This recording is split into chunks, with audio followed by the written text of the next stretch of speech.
This story of reincarnation began at the very moment when humanity finally achieved victory. However, our protagonist was deep in thought about the price that had to be paid for this victory. The battle was fought against 6 great demons who sought to destroy the world, but the heroes managed to crush them all to the last one. However, the price was horrific. The sea of death left by this god swallowed up most of the land, including cities and entire civilizations. Thus, with this victory, humanity itself found itself on the brink of extinction. And then the hero even cursed. Looking at the scale of the losses, he wondered about the meaning of this victory, which in reality felt like a defeat, since all around him there was only endless ruins. Not a single surviving hero remained alive.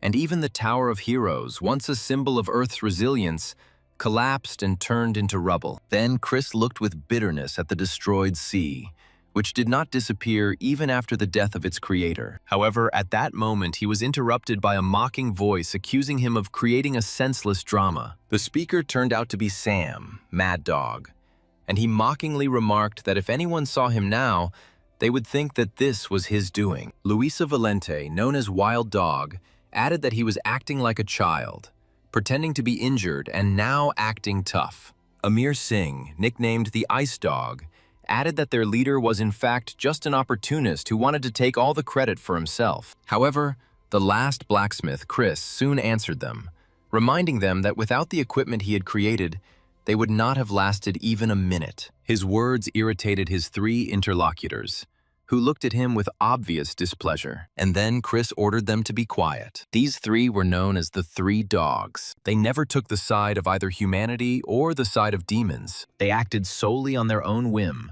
pursuing personal interests. In other words, they were a group of selfish opportunists. However, it was they who managed to survive until the end, and their contribution to the final battle turned out to be the greatest. The protagonists then pondered their fate, wondering if the outcome would have changed if the 3 had offered their power earlier. After this, the young man asked them a direct question about whether any of them would survive this battle. Sam was the first to respond, admitting that his internal organs were completely destroyed and the end was near. Louise said that she was under a curse that prevented her from stopping the bleeding, while Amir added that his heart was pierced. Then the hero looked at them with reproach and sadness, explaining that this was retribution for their hesitation and delay in helping. He scolded them for the selfishness they retained until their last breath, thinking only of themselves. And suddenly all 3 of them collapsed before him, lifeless bodies, having breathed their last. Chris sighed heavily as he looked at them,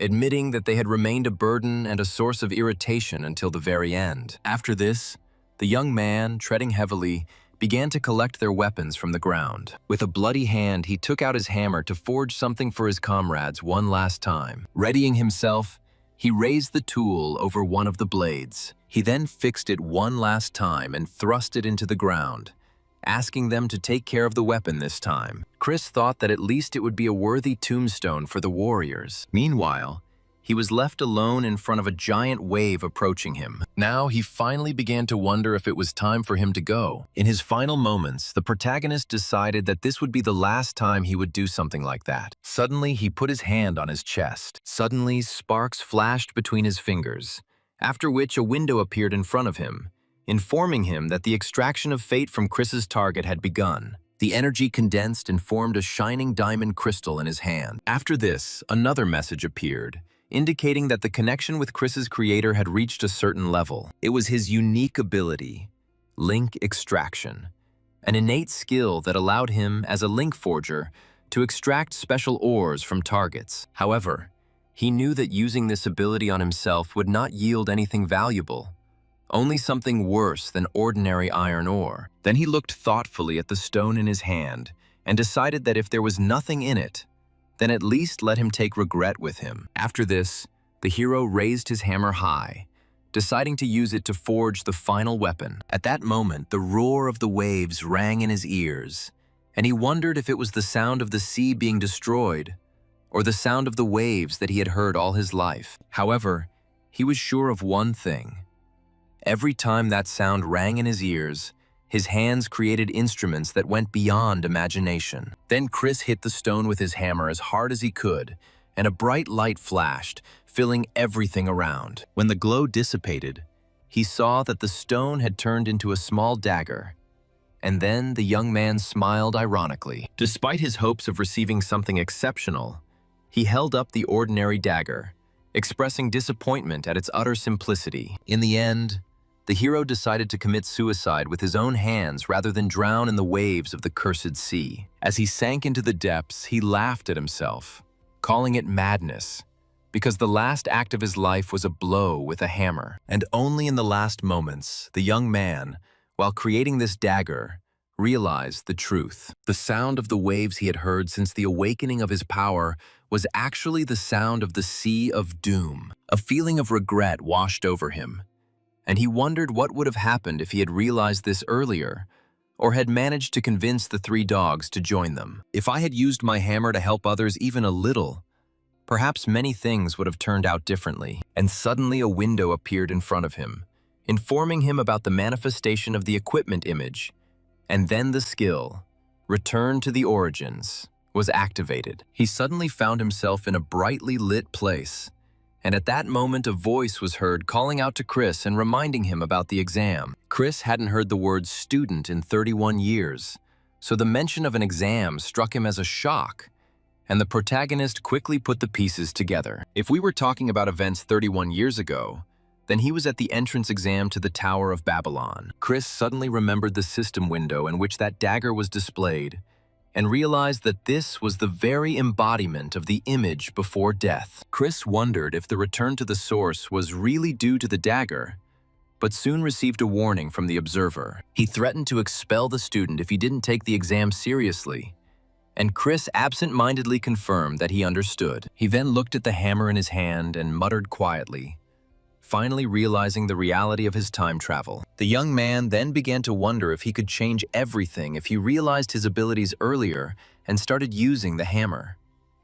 However, almost immediately he pushed this thought away and gripped the instrument tightly, realizing that there was something more important. Now Chris clearly realized that only one thing mattered: the need to take advantage of the opportunity given to him. Then Chris made a promise to himself that in this life, he would definitely enter the Tower of Babylon at any cost. The meeting with the three dogs was supposed to be the starting point on the way to the goal. With these thoughts, the hero grabbed the hammer and began to work with such seriousness that he attracted the attention of the observer. He thought about the personality of this interesting student. His blacksmithing skills were astonishing.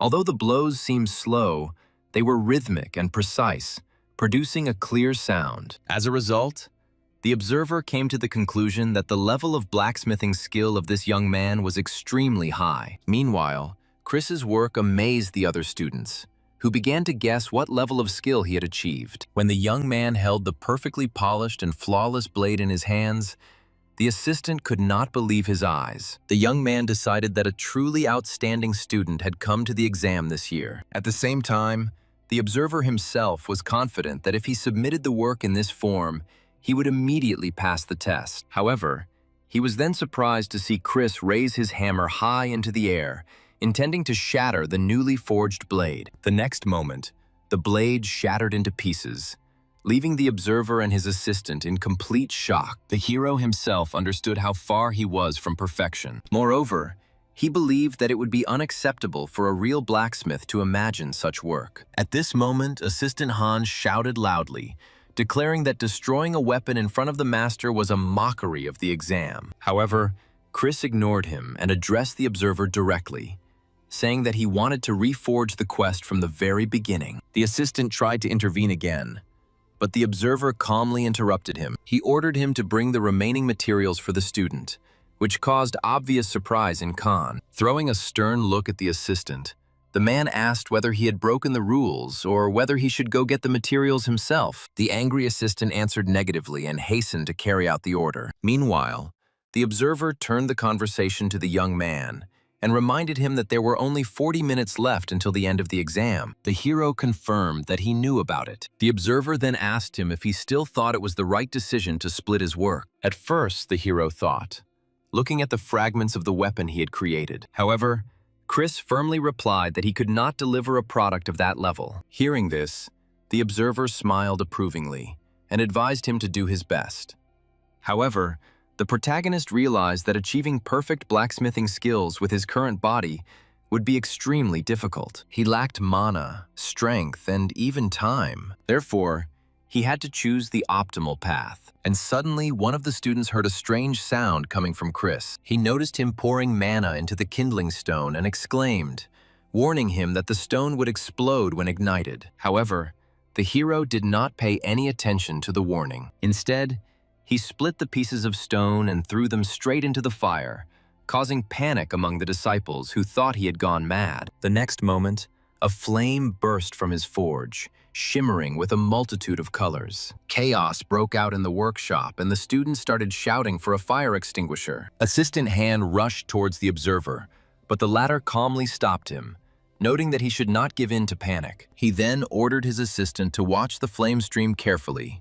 Although he looked confused by this instruction, it was the 5-color fire demon technique, a high-temperature flame enhanced by the resonance of 5 kindling stones. Although this technique required extremely precise control of mana, it was considered an effective method. It allowed one to work even with minimal reserves, and Chris mastered it to perfection. The rest of the students were stunned, not understanding why the forge had not yet exploded, but soon noticed something even stranger. Under the influence of the multicolored flame, the color of the iron alloy itself began to change. Then the observer realized Chris's plan. He had synchronized the kindling stones to increase the heat and change the properties of the metal. Ultimately, the observer concluded that this method would significantly reduce forging time. But he still remained skeptical. There were only 30 minutes left until the end of the exam, and time was still running out. Although the student's previous work was excellent, the observer felt that it was not enough to complete everything on time. However, Chris continued to work with full concentration. Ignoring the doubts of those around him, he struck the hot metal, forming a blade. He forged it right in the multicolored flame. Chris has been keeping a close eye on the process to make sure everything is done correctly, and so far, everything has gone according to plan. Then he continued to strike the blade with the hammer. Suddenly, the protective layer disappeared from his hand as his mana supply ran out. This disappointed Chris, making him feel weak in his own body. Then the main character decided that he would start training immediately after the end of the test. However, he did not allow himself to waste a second. He continued to strike with the hammer with all his might, pushing his body to the limit to finish the job. Meanwhile, time was flying by. At first, there were 10 minutes left, then 3, and then only 1 minute. At the very last moment, the young man finished polishing the blade, just as the end of the exam was announced. He was breathing heavily from fatigue, and his arms were buzzing from overexertion. And then a message appeared in front of him about the completion of the creation of the blade of 5-colored fire, as well as about obtaining the skill of the Flame Master. The results showed that the sword's rank was high, and it was a blade engraved with 5 flames that interacted with mana. The other students couldn't believe what they were hearing, and one of them, in shock, asked again if the weapon's rank was really high. Chris then suggested that Assistant Han check the information window to confirm the details, which amazed him even more. At that moment, the assistant screamed loudly in shock. However, the observer immediately reprimanded him for shouting, after which he sheepishly apologized. Later, already in Professor Charles's office, the observer met with the main character. He asked him if he considered the sword worthy of surrender this time. Chris answered with some doubt, "For now." And then Charles noticed that the young man was still not entirely satisfied with his job. Then the man decided to talk to him frankly. He said that this place would not be able to fully reveal his talent, advising him to withdraw his application. He explained that the Tower of Babylon had a great reputation, but the forging department had not achieved significant results for a long time. This was information that the hero already knew. Chris knew from the future that in 8 years this department would close due to a decline in levels. In the future, the best educational institution for blacksmithing will be the Vulcan Academy. However, the young man interrupted the observer's thoughts, who was just about to mention Vulcan, and declared that he was mistaken.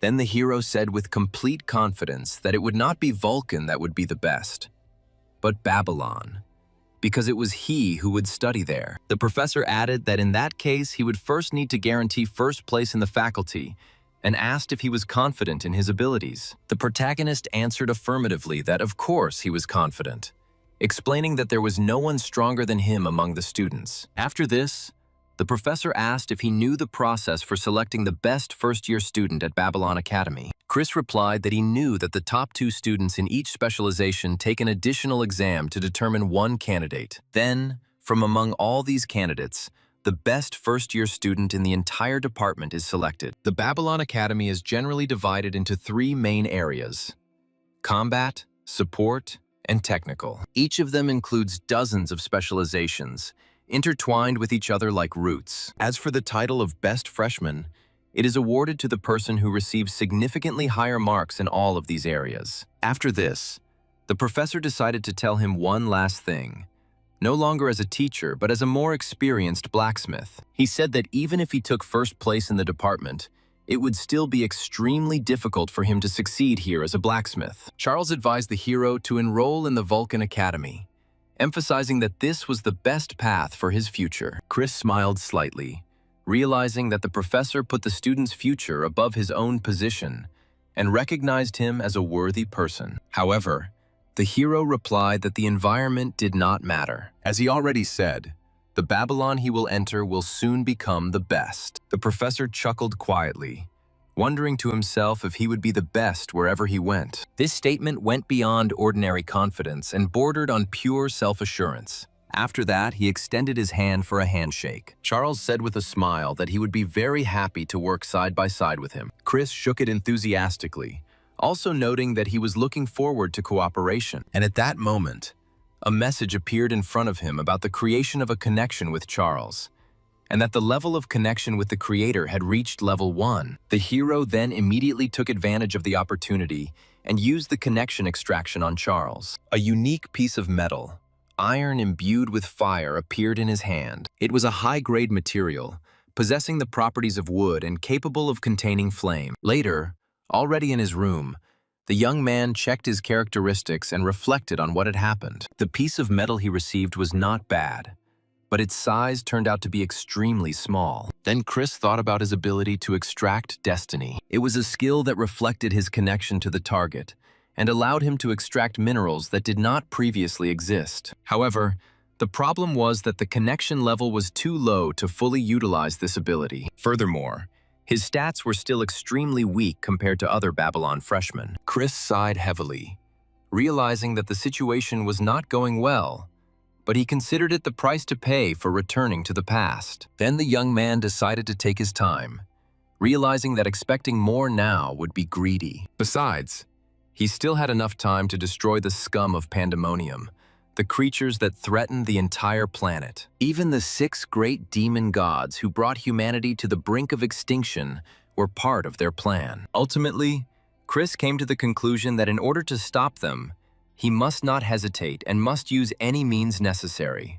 At the same time, he realized that he could not risk his memories of key future events, which could fade over time. Although his goal was already clear, Chris knew that the first step of the plan, entering Babylon Academy, was already complete. Then the hero suddenly saw a notification. Chris's connection level reached level 1, and he had a new skill, Fate's Imprint. A week later, Creech was already at Babylon Academy. At this time, the young man wondered if he was lost again.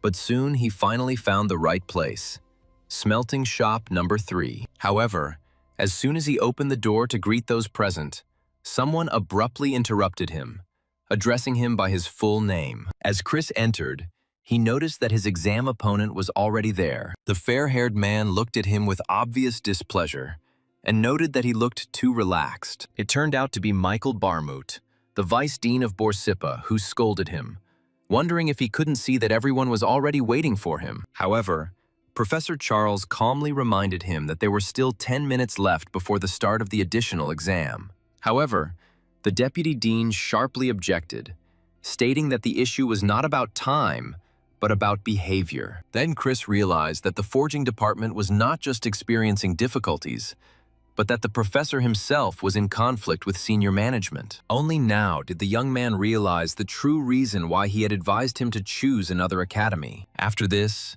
Chris tried to greet another person. The blonde man sitting next to him looked at him attentively, but not at all kindly. When Chris tried to speak to him, his words were suddenly cut off as he silently turned his face away. This caused confusion in the hero, since no one had treated him like that for a long time. At that moment, the door opened again and a girl came inside, asking if everyone was already there. The main character and the blonde man standing next to him immediately noticed her. Michael Barmuth greeted her as the dean and remarked that he had been wondering when she would arrive. However, Chris's surprise turned out to be much stronger. The thing is, he recognized this woman. It was Rebecca, the dean of Borsippa Academy of Babylon.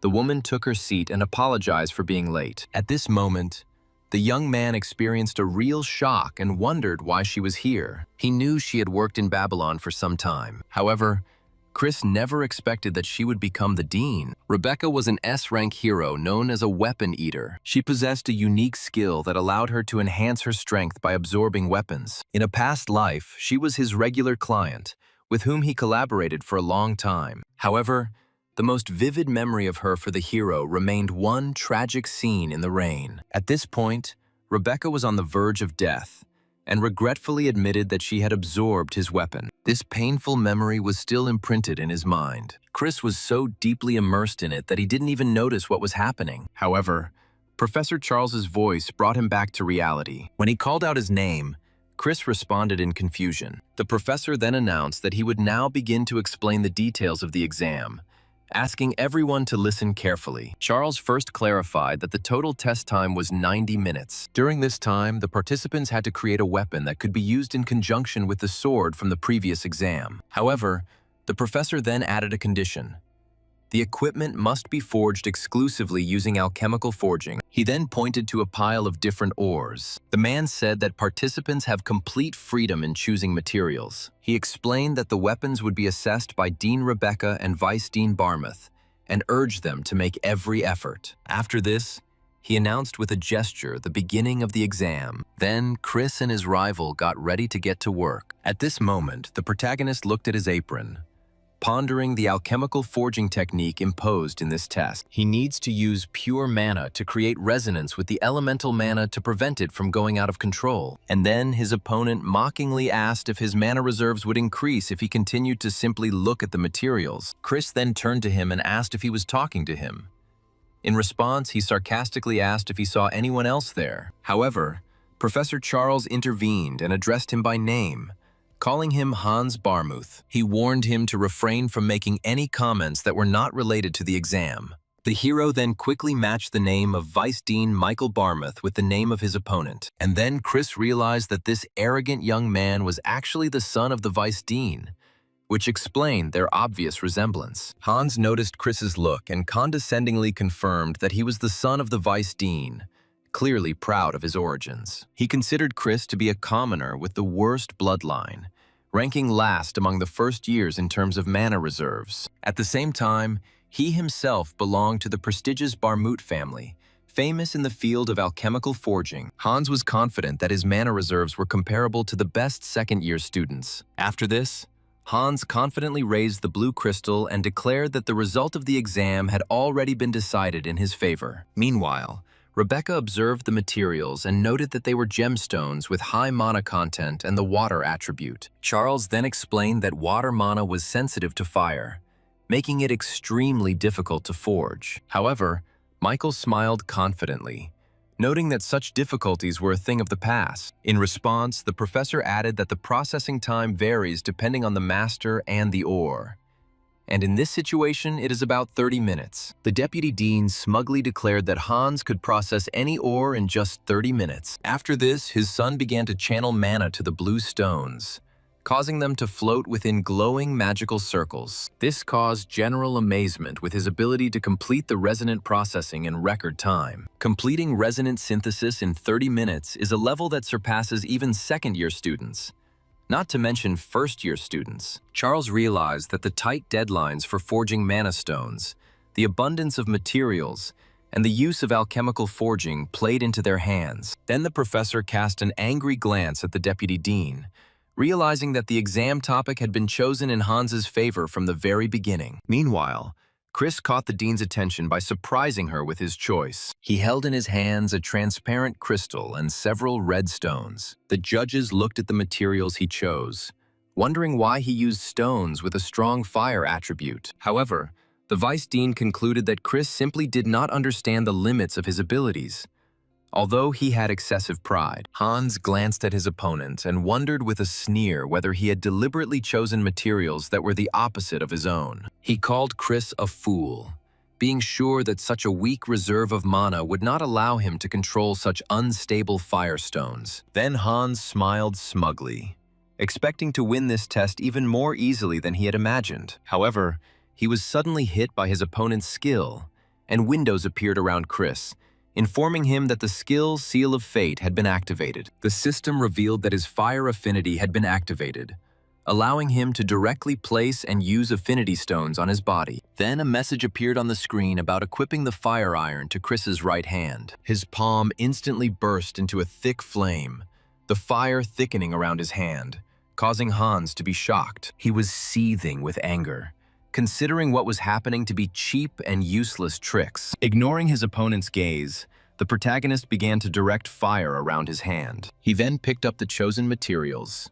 the clear stone and the 3 red ones, and made them float in the center of the flame. The stones rotated and interacted in harmony within the dense ring of fire he created. Meanwhile, Michael mockingly wondered if Chris was going to create resonance using the same metal attribute. He called him a fool, reminding himself that the main rule in this area was to use only pure mana. The deputy dean was certain that such an attempt would inevitably lead to the elemental mana getting out of control. He even waited with an evil smile for the moment when this fool would cause a catastrophe. However, Chris continued to concentrate on controlling the flames that enveloped his hand. And suddenly there was a powerful surge of mana, causing Hans to flinch from the force of the fire emanating from the hero's side. Even the judges were forced to cover their eyes due to the brightness of the flash. Meanwhile, inside the fireball, the materials melted and merged smoothly, gradually taking the shape of a sword sheath. Meanwhile, Chris himself breathed a sigh of relief. He then saw reports of the removal of the fire iron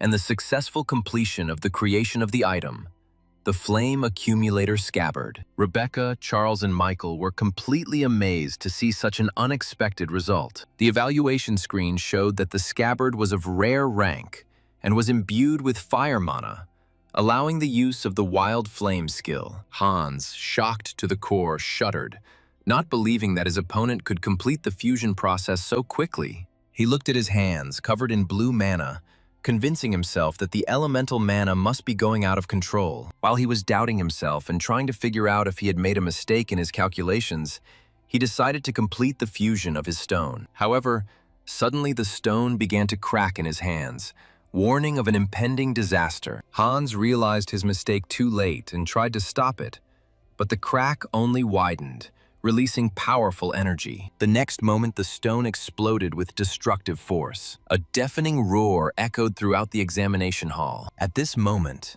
silence reigned in the examination hall of the forging department after the incident that had occurred. Shards of shattered blue stones were scattered across the floor. Hans stood with his head down, and defeat was written on his face. Then Professor Charles finally broke the silence. He explained that typically, after completing the assessment, one of the participants would be recommended as a candidate for admission to an undergraduate program. He then looked at the fallen youth and expressed regret at his defeat. He clarified that Hans was being withdrawn from the exam because he had failed to complete the task. Charles added that it was very bad. It was an absolute defeat. However, Michael suggested canceling the exam and rerunning it, citing the fact that the student had been injured during the assessment. However, Charles refused to cancel the exam that had already been held, since what had happened was a direct result of Hans's carelessness. In response, The deputy dean gave him a cold look and accused him of putting exam results above student safety. His words caused the professor's obvious displeasure. The deputy dean rose abruptly from his seat and walked towards Chris. He stated that the fastest resonance speed officially recorded at the academy was a full 5 minutes. Michael wondered how a student who had just entered the academy had achieved resonance the very moment he activated mana. Chris returned to the essence of alchemical forging, a technique for creating weapons using only mana when traditional methods fail. The hero then realized that the purpose of alchemical forging was to find the roots of the ore's heart and reveal its hidden nature. What he just demonstrated is a solution that blacksmithing academies will arrive at after much trial and error. This simple method will become the basic standard in a few years, and therefore is not a secret. However, there was no point in explaining something like this to a man who was only used to making threats, and he replied that he did not understand what was being discussed. Then Mike smiled slyly and directly accused Chris of using dirty tricks to achieve his goal. He based his accusation on the fact that it was impossible for a first-year student without belonging to an influential family to be able to create a rare rank weapon. He added that even if he had decided to cheat, he should have done it more believably. But Chris was amazed at such audacity. However, at this point, Dean Rebecca intervened, noting that the situation really did seem illogical. Michael decided that she agreed with him and smiled contentedly, suggesting that Chris be expelled immediately and a re-examination scheduled. However, his smile quickly disappeared and was replaced by bewilderment when the girl ignored his words and walked past. Instead, she headed towards the table where the scabbard Chris had crafted lay. Rebecca picked up the item and began to examine it carefully, a look of shock gradually appearing on her face. She muttered quietly that she could hardly believe what she saw. Then, quite unexpectedly, she turned to Chris. Rebecca, her eyes shining, insistently asked to be allowed to taste the weapon, or at least lick it once. The dean's reaction shocked both the deputy dean and the professor, and a strange silence fell over the room. Later that day, Chris walked through the busy streets of the city. Along the way, the protagonist went over the details of the scabbard he had created in his head, objectively assessing his work. He concluded that the overall finish of the piece was good, but the fine-tuning still left much to be desired. Still, Chris couldn't help but smile as he remembered how the vice dean had literally trembled with rage. Passers-by even noticed his restrained laughter, considering his behavior strange. Chris suddenly stopped as an unexpected thought flashed through his mind. He realized that the name Barmut seemed familiar to him. Then the hero closed his eyes, trying to concentrate and activate his memory to remember where he had already heard this name. Soon, his memories brought him back to a conversation with Louise, that during her studies at the Babylon Academy, she acquired a weapon. She got it at a good price after working hard for an arrogant man, but the weapon suddenly exploded. The explosion caused severe mana burns, leaving her in a terrible state. Putting all the pieces together, Chris concluded that the blacksmith who had caused Louise this injury had the surname Barmuth, and then he wondered if this man was Hans Barmuth. Then Chris remembered his goal: to establish contact with the so-called 3 dogs as quickly as possible and guide them on a more correct path. However, he now realized that in Louise's case, he might not even have to put in much effort. Chris was convinced that simply by keeping Hans Barmut under control, he could prevent her destiny from going astray. Meanwhile, in the Borsippa department's faculty meeting room, Michael protested the proposal to nominate Chris as the top student. Professors from other fields expressed concern and doubts about such a sudden decision. Rebecca then asked if they were against her decision. One of the teachers hastened to soften his position. However, the vice dean intervened again, stating that their concern was due to the fact that the dean had only recently taken up his position. Rebecca glanced at him sideways as he continued speaking. Michael admitted that the weapon Chris had created was indeed impressive, but he needed a more thorough and careful evaluation. Charles intervened and made his point, noting that the others had not seen how the student worked with the materials. He emphasized that the way mana is used and the level of compatibility with the 5-color system deserves special attention. Then the dean interrupted them, explaining that the weapon might not have even reached 60% of the level Chris was aiming for. However, it is precisely this shortcoming that makes the results so promising and serves as proof of its enormous potential. Rebecca stated that if they continued to reject her decision even after seeing Chris's presentation, she would resign as dean. The announcement, which sounded like a clap of thunder, caused amazement among everyone present in the meeting hall. 54 years ago, the heavens granted humanity the Tower of Heroes to guide its evolution. But in response, the underworld unleashed pandemonium. This swamp, distorting all forms of life, opened up new opportunities for people, but doomed them to great disaster. From the very womb of this chaos, Babylon was born, the greatest academy that raised many heroes called to protect humanity. The reigning emperor, Ludwig Schubert, claimed that each of the students would become the very hero who would carry the banner of peace. The ruler then called on them to move forward. This burden falls on the shoulders of everyone who rose up and joined Babylon, and that it is their inevitable duty as future heroes. Chris watched him silently, thinking that from this point of view, he seemed like a good person. However, from previous experience, he knew that in reality, this was not entirely true. After the performance, the host announced the beginning of the demonstration performances of this year's best first-year students. He then asked the top students from each house to come into the arena, and Chris,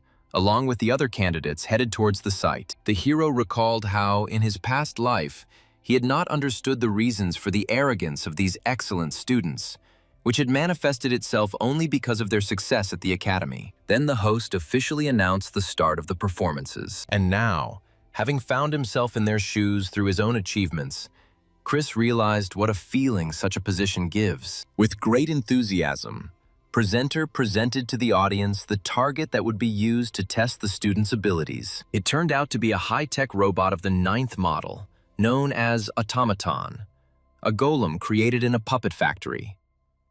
He had high combat effectiveness, enough to compete with a C-rank hero on equal terms. Chris carefully examined the mechanism and came to the conclusion that this model, having no weapons, relied on direct physical contact. The demonstration was opened by the combat faculty. Jake Myers was declared the best freshman in the Akarkov department, so he was invited to step forward. Jake took a position in the arena opposite the robot, while the hero remembered that he was the 3rd son of the Myers family. He was known for practicing an unusual form of fist fighting despite coming from a line of sword masters. Meanwhile, Jake assumed a fighting stance, preparing for a collision, while the robot's eyes glowed red. At that very moment, the host announced the start of the long-awaited duel. The robot rushed towards the enemy with lightning speed. He tried to immediately deliver a powerful blow to him, but the young man dodged it with amazing flexibility. What followed was a series of exchanges of blows and quick maneuvers on both sides,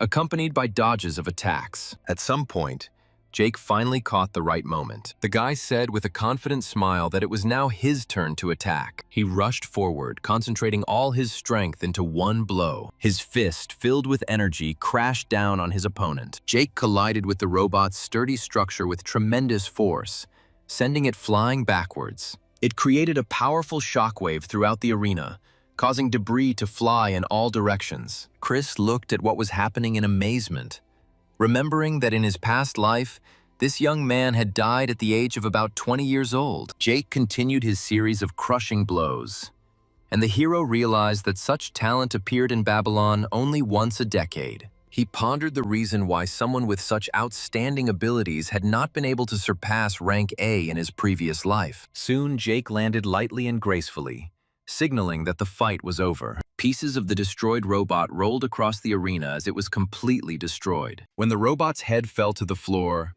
everyone realized that the fight had ended in a crushing victory for the student. Jake wiped the sweat from his forehead with a satisfied smile, saying that it had been a long time since he had been able to stretch so well. Meanwhile, the presenter looked at him in complete amazement at what he saw. He then praised the student for being able to defeat an opponent with the strength of a C-rank hero in just a few moments. The presenter confirmed that this level of performance is exactly what is expected from the best first-year student of the Akarkov faculty. Chris realized that Jake had given up on the gift from the very beginning, and now the next contestant would have to face serious pressure. Soon, the host invited the best student of the Faculty of Support, student Erica Inoue, to come forward. Erica was the eldest daughter of the Inoue family, one of the three great noble houses of Japan. In her past life, she didn't conquer the tower, but she managed to become famous as an S-rank hero who wielded legendary-level weapons. However, her destiny was to fall, become a demon, and ultimately die by execution at the hands of her own family. However, as the girl passed by, Erica glanced at Chris. This look confused the hero, and he wondered if it was really addressed specifically to him. The presenter then announced that the 9th model automaton would be used for its demonstration. It was equipped with additional armor, which increased its protective strength by 1.5 times compared to the standard version. Everyone watched the proceedings with excitement, waiting to see what kind of performance Erica would give. With complete composure, Erica opened the cage she had brought with her and revealed the black raven inside. Then, as her eyes glowed blue, the girl gave a mental command to the bird to attack. The raven immediately flew out of the cage and rushed towards the enemy. He soared into the arena sky with a sharp cry. Meanwhile, Chris watched this with surprise, wondering why they would use a bird in such a battle. The automaton assumed a tight defensive stance. The protagonist came to the conclusion that it would be extremely difficult to penetrate such strong armor. Moreover, this model was originally designed for protection. However, suddenly blue magical circles began to form around the raven, gradually changing its shape and clad it in armor. Now the raven looked much more impressive. Then the bird quickly swooped down, heading towards the automaton. In the blink of an eye, the raven dealt a crushing blow to the enemy, who did not even have time to react. Chris was shocked to watch as the mechanism's durable armor cracked and crumbled under the weight of the attack. Soon, everyone saw that there was a huge hole right through the robot's chest. The automaton fell to its knees, thus signifying its complete defeat. At the same time, the raven calmly returned and landed on the finger of Erica, who was standing in the center of the arena. The stands erupted in cries of amazement, and the presenter, amazed by what he saw, expressed admiration for her performance. Chris realized that this atmosphere could result in ridicule if he simply showed off his gear and left the stage. Finally, his turn came when the host announced the entry of the best first-year student of the Borsip engineering faculty, Chris. Ludwig noted that the level of students this year is outstanding. The blacksmithing department had not produced a top student for a long time, and he hoped the pressure would not be too great. In response, Rebecca confidently stated that he would be fine. Meanwhile, the audience wondered if this student could surpass the impressive performances of his predecessors. Chris stood in the center of the arena and slowly drew his sword from its sheath, showing off his weapon. It was a high-quality 5-color flame blade, and a rare rank scabbard with elemental binding. Students noted that the weapon was of rare rank, but others noted that the weapon's appearance seemed quite ordinary.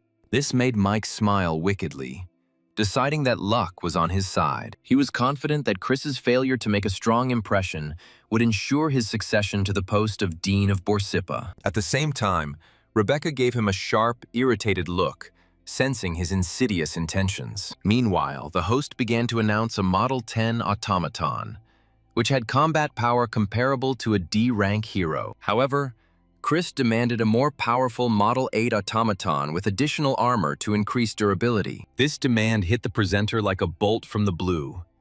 He didn't understand why the student was asking them to do this. Even the 8th model can withstand attacks from B-rank heroes, and adding extra armor to it is excessive. He tried to object, pointing out the difficulty of preparing such an automaton in a short time. However, before he could finish, he was interrupted by a man who confirmed that what was required had already been delivered. At that moment, Charles appeared, dragging an armored automaton of the 8th model into the arena. The presenter was shocked by the speed with which the seemingly impossible request was fulfilled. Meanwhile, the professor glanced at his student. The man wished him luck in the arena and encouraged him to have a blast. The presenter was still confused and fell silent for a moment. However, he then loudly announced the official start of the demonstration. The stands immediately exploded with shouts of anticipation of a spectacular battle. Chris stood confidently on the battlefield, wondering if he would live up to the expectations placed on him. The young man then slowly drew his sword,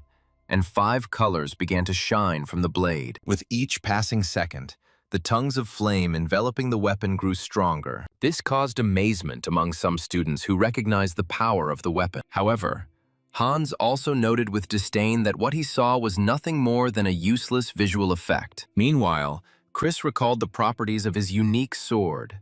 The 5 colors that formed its blade had a contradictory nature. Any attempt to release them without full control over the mana will result in a powerful explosion that could cost the user their life. However, thanks to the sheath imbued with fiery energy, he was able to control the flames, thereby avoiding the consequences. By combining the flame of the scabbard with the power of the blade, Chris was able to successfully complete the energy implantation process. At the same time, the armored automaton was preparing for defense. The hero then released the wild flame skill hidden in his sheath. This resulted in the release of a huge explosion of compressed mana. This skill was activated at the moment when there were 5 compressed fire demons inside. Eventually, they all exploded simultaneously, generating a colossal destructive force. As a result, the entire hall shook from the powerful blow. The presenter, not believing his eyes, was shocked to think about who this mysterious young man was. At this time,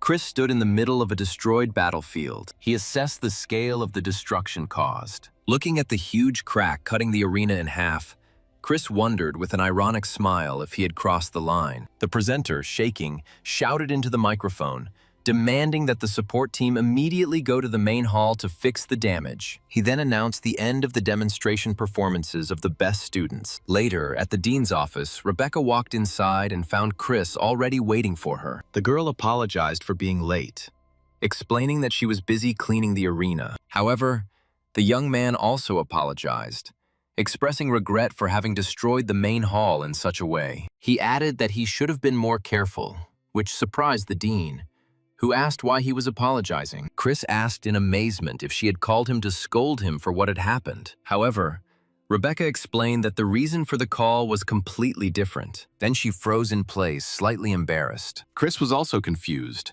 wondering why she had called him. Then Rebecca finally gathered her courage and got to the point. After this, the girl made an unexpected offer, declaring that she was ready to pay a price 10 times higher than the market price. She asked him to sell her the 5-colored flame sword and the fire scabbard. Chris was surprised by this request, and at that moment a window appeared in front of him, informing him that an intimacy bond had been formed with Rebecca. At the same time, a new notification appeared confirming that the connection level between her and Chris had reached level 1. Chris realized that the connection had already been formed, unlike in his past life, when it required giving her a lot of weapons. Then the hero thanked the dean for this opportunity. Then he decided to immediately take advantage of it by using the Fate Extraction skill. A dense blue energy appeared around him, with which he extracted a special high-level connection from Rebecca. The energy condensed in his hand, forming a unique piece of metal.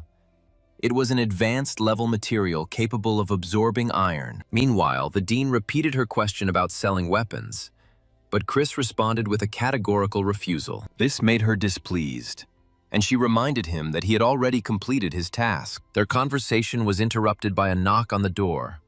Charles informed the dean that the president had ordered the awards ceremony to begin immediately. The man then asked permission to take student Chris with him. Rebecca only reluctantly nodded in agreement. Then Chris said he would see her later. After this, he left the office, leaving her alone, feeling very disappointed at the missed opportunity. Soon, he and Charles headed to the heart of the Babylon Academy, the old main building known as the Marduk Palace. Walking down the luxurious corridor, the professor advised him to behave politely in front of the president. He recalled that he had magnanimously ignored the incident with the destruction of the hall during the demonstration. Charles also stressed that the president is a figure on a completely different level. However, Chris calmly assured him that there was no need to worry about him. As the massive doors swung open, a solemn voice came from the far end of the hall and greeted him. It was the ruling emperor, President Ludwig, whom the hero remembered from his past life. This was the same hero who died in battle with the heavenly god of destruction, one of the 6 great demonic gods. Chris looked him over carefully and realized that he really did live up to the title of perfectionist. Ludwig noted that the weapon he demonstrated was interesting. However, he couldn't say that he didn't regret it at all. But he had high hopes for Chris. Although Chris was prepared for criticism, he still felt offended and even felt the urge to throw his creation into the nearest oven. As a reward for his talent and efforts, The president announced that he would give him 2 prizes. Chris considered the offer for a while. He then asked for rewards that could increase his magical power and improve his memory, which attracted the president's interest. However, he still fulfilled the student's request, and with a slight movement of his hand summoned 2 unique artifacts. A box appeared in front of the hero, and these items were inside. The first was a heroic rank heavy dark inkstone. The second was a heroic rank dream tusk. Chris was amazed by what he saw. While the inkstone was rare, the dream tusk was almost impossible to find. A smile appeared on the hero's face.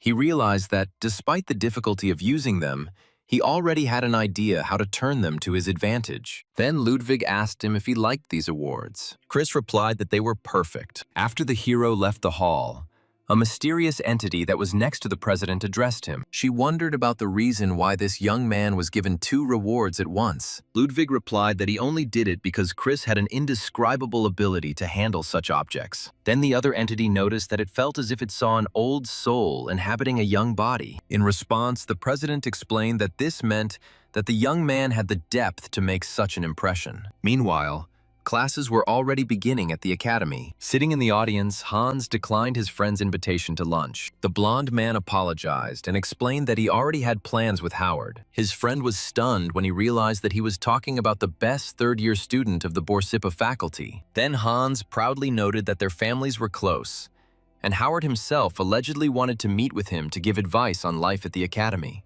At that moment, when one of Hans's friends tried to join the cool students, Chris entered the auditorium. He took a quick look at his recent opponent and moved on to his seat. As the hero walked through the auditorium, everyone around him suddenly fell silent, and Hans cast a sharp, threatening glance at the young man. In response, Chris looked at him, his eyes glowing, emitting incredible killing intent. Hans couldn't stand the pressure and wondered in horror what was wrong with the guy's eyes. Eventually, the young man looked away as the hero walked past, thinking that his opponent had finally realized his true place. Hans clenched his fist, suppressing his anger and lamenting his defeat before the commoner. Meanwhile, Professor Charles entered the classroom and asked everyone to take their seats to begin the class. Having made sure that all the students were present, the teachers stood behind the podium. Charles announced that since this was the first lesson, they would begin with introductions. He then showed off a box filled with glowing alloys,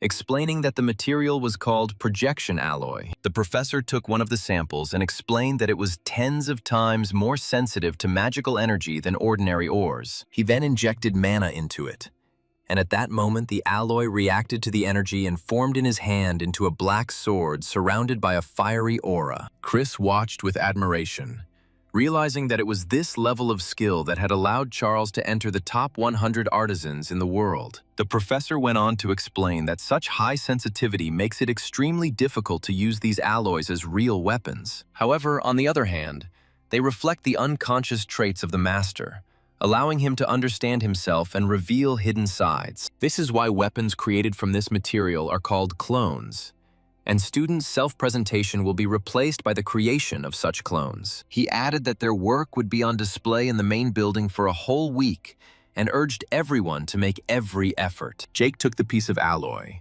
and the hero thought about how its value exceeded 10 million won. After Hans gathered his energy, he formed a refined golden sword. However, Chris watched the proceedings with indifference, believing that none of these students possessed the most important talent. Finally, the professor called Chris to introduce himself. The young man then took his alloy, thinking that as the best student in the faculty, he should not hide his true strength. The next moment, powerful energy began to emanate from the alloy. Chris decided that since he had decided to participate, he intended to show everything he could. The next moment, a destructive wave swept through the audience and shook everyone present. A week later, the students gathered in the main building to see the clones on display. It was obvious that the reason for such a crowd of people was Chris's work. However, their surprise reached its peak when they read the explanatory plaque. It turned out that Chris's alloy had absorbed 19 other alloys during its formation, and the administration decided to leave the result as is. Some students tried to downplay the achievement, attributing it to chance or the use of multiple alloys. One student noted that the lack of outstanding students makes people believe this, but Erica disagreed. Moreover, Jake Myers supported her, and he himself carefully examined the work in front of him. He noted that even such a huge number of alloys turned out to be insufficient to fully express Chris's abilities. Meanwhile, in the blacksmith's workshop, one of the mentor's assistants was watching Chris work. He acted with astonishing precision, not allowing even a split-second error when striking his hammer. Khan was confused as to what he could possibly teach a student with such a level of skill. In the end, he decided to simply credit him for the task. After the rest of the students had completed their training, Han declared the class over. However, Chris remained where he was, continuing to work with concentration. The hero took the hammer, intending to continue processing the workpiece in his hands. But before he could strike, the mentor's assistant stopped him, wondering if he was going to destroy the product again. The mentor then reminded that this worksheet must be submitted after completing the current training stage. Chris was surprised by the word handover, after which Han explained that Babylon provides financial support to students. He evaluates the effectiveness of the weapons they sell outside the academy, thereby providing a budget for their activities. The mentor then inquired about the reason for his dissatisfaction, suggesting that the problem might lie either in the body or in the level of mana. In response, Chris explained with a tired smile that at the moment the problem was in his body. He needs to smelt heavy rocks to create training tools, but he lacks the stamina to even try. Then the assistant mentor offered him an alternative. When it comes to forging, using magical enhancements will be more effective than physical training to increase strength. The idea intrigued Chris, and he smiled slightly to himself. This was a method he had avoided in his past life. However, now that his body is deprived of stamina, the hero realized that with the help of enhancements he could smelt heavy materials. Chris thanked his mentor for the advice, but he dismissed it, saying it was nothing special. Then the hero decided to give a recommendation himself, explaining that he was using an excessive amount of mana when striking with his hammer. He should reduce its consumption to 70%. And also concentrate the blows on one point. The young man then added that this approach would be more effective at the moment. His words left Khan in a state of shock, as he couldn't believe that a first-year student dared to give him advice. However, judging by the look he gave the hammer, he decided to test his words. At the Babylon Academy, students were encouraged to study independently and were allowed to attend classes from other departments. However, there were two main conditions. Firstly, the student had to successfully complete the core subjects in his or her specialty. Secondly, if he received 3 failing grades, he would be immediately expelled. Thus, freedom was granted, but along with it came responsibility for one's own choices. As Chris got off the train, he noticed Erika Inoue standing with several young men. One of them rudely interrupted him, demanding that he clear the way. The hero felt irritated by their behavior, believing that they should be the ones to give way. However, before the situation escalated, the girl turned to him. Erika asked where he was going. Chris replied that he was heading to the support department because he was considering taking a minor. Then Erika offered to be his guide, which shocked her friends. One of the young men tried to remind her of the upcoming meeting, but the girl made it clear that he could go without her. Despite this, the guy still insisted and reminded her that the elders were expecting her presence, and yet the girl replied that she was not interested. Chris just watched their squabbles silently. Soon, the girl left the two annoying guys and went away with the main character. As they walked, Erika asked what kind of additional specialization he was looking for. Chris then explained that he wanted to study the enhancements. He needed enhancements that could enhance his physical abilities without interfering with the precise control required for forging. Erika suggested that he pay attention to the barriers, and the hero then wondered if they specialized exclusively in defense. However, Erika replied that it all depends on the method of application. To make her point, she created magic circles around the envelope she was holding. She then suggested that he try to tear it apart. Chris noticed that the strength of the envelope itself did not change, but the effect was different. The object retained its original properties but became solid only when exposed to significant force. Then the hero came to the conclusion that such a technique was ideal for the forging process. Erika explained that to achieve this level of complex application, he would need the help of a teacher. The girl added that the barrier's teacher was married to one of her relatives, after which she offered to introduce him to him. However, the next moment, Chris suddenly realized something important. With a quick movement, he destroyed the magical chains holding the envelope and Erica was shocked to the depths of her soul. She wondered to herself how he had managed to understand her family's barrier technique and destroy it in such a short time. Chris just smiled, acknowledging that barrier techniques were indeed worth considering, and thanked the girl for her advice. He then announced that he was going to enroll in classes and invited her to go and eat with the young men who were accompanying her. One of the young men ran up to Erica to make sure she was okay. However,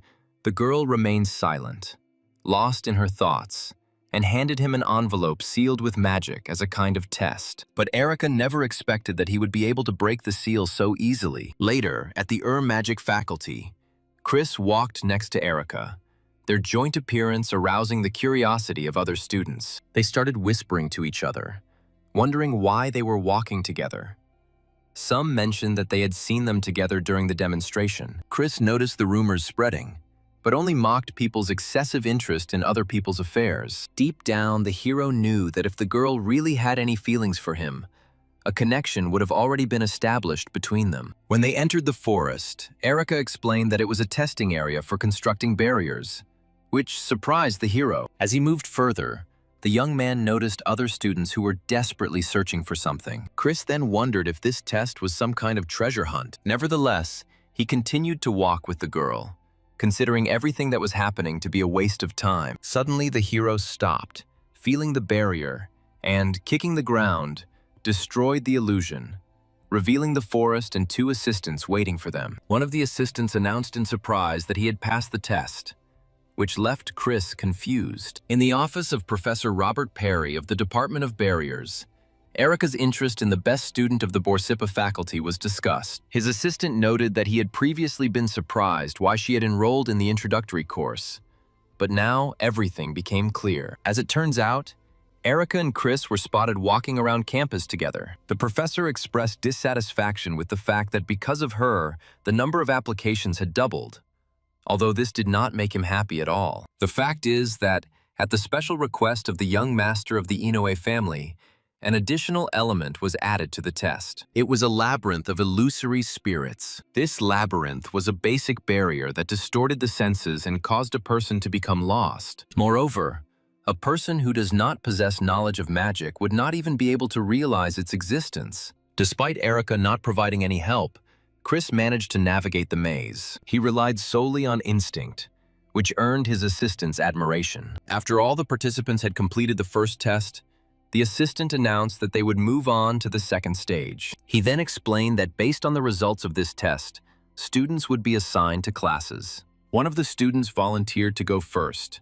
seeing the challenge as an opportunity to get Erica's attention. The assistant explained that the second test was to destroy the barrier using only mana. The barrier was shaped like a web, with a spider made of mana in the center. The spider would constantly escape whenever he sensed mana through the threads, and as long as he remained unharmed, the web would endlessly regenerate. The first student encountered difficulties and tried to act in the traditional way, trying to cover the entire magical formula. However, the young man soon discovered that he lacked mana, so he decided to use his speed to push the barrier. The student eventually managed to destroy it in 2 minutes and 23 seconds, but he did not focus on understanding the structure more deeply. The assistant noted that his performance could not be called bad, and the young man thanked him, although he himself felt ashamed in front of Eric. At the same time, many other students failed the test. The assistant then announced that all those who failed would begin their education in elementary school. Finally,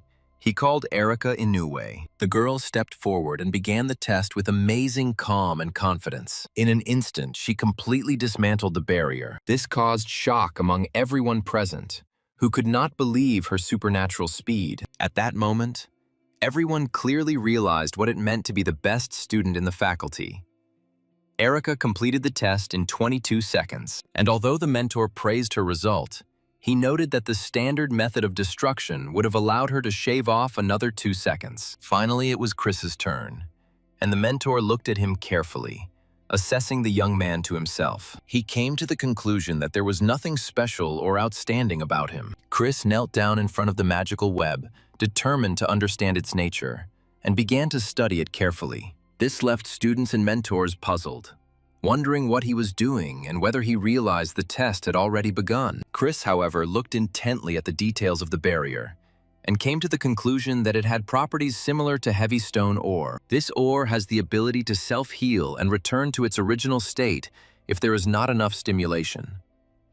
Chris continued to sit motionless in front of the web, which further surprised the mentor, who was perplexed as to what he was doing. He was about to intervene to get his attention, but Erica stopped him. She said that the hero should be left alone and allowed to continue. At this point, Chris came up with the idea that if the barrier was like a heavy stone, it could hold the stimuli accumulated in it. Then he ran his hand, shrouded in red mana, along the threads of the web, triggering a reaction that reached the spider as well. Soon, a flame erupted inside the barrier, engulfing it completely, and in a moment, nothing remained of it. Finally, Chris stood up, indicating that he had completed the task, which left everyone shocked. As he examined the bracelet on his hand, the hero was confident that, thanks to the knowledge he had acquired, he would be able to process the heavy stone. Meanwhile, the mentor, stunned, announced that Chris had completed the task in 7 minutes and 45 seconds.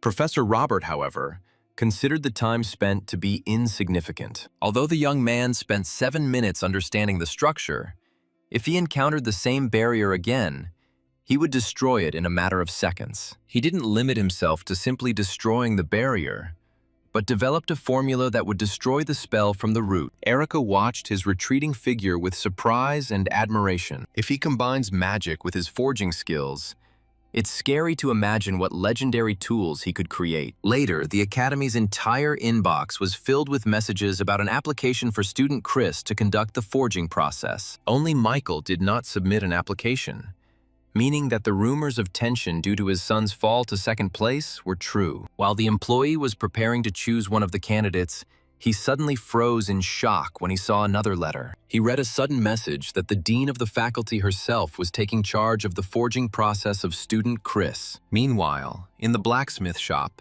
Chris stood holding a heavy stone and the necessary materials when he heard his name being called. Rebecca stood in front of him. The woman said that as the dean, she decided to test his skills herself. Chris smiled and turned to his stove, deciding that since things had come this far, he should show the best of his abilities. This was the first stage of forging the dark, heavy stone began. The inkstone has many ways to work with it. However, the hero chose the most difficult method, the so-called dark curtain method. This method was based on placing a dark, heavy stone in a completely light-free space. The stone began to flow into the liquid like water. The task was to separate out the impurities using only mana. During this complex process, the size of the stone was significantly reduced, but its purity was doubled. Chris realized that in theory it all looked simple, but in practice it was like completely rebuilding the material from scratch. Its size has been reduced to a quarter, and further reduction will lead to insufficient effectiveness of future weapons. Chris then moved on to the second stage. Gathering the energy and concentrating it in his hand, he released a glowing red flame and directed it forward. He then began to pass mana through it, selecting suitable sparks for the forging process. Gradually, the fire changed color to bright green.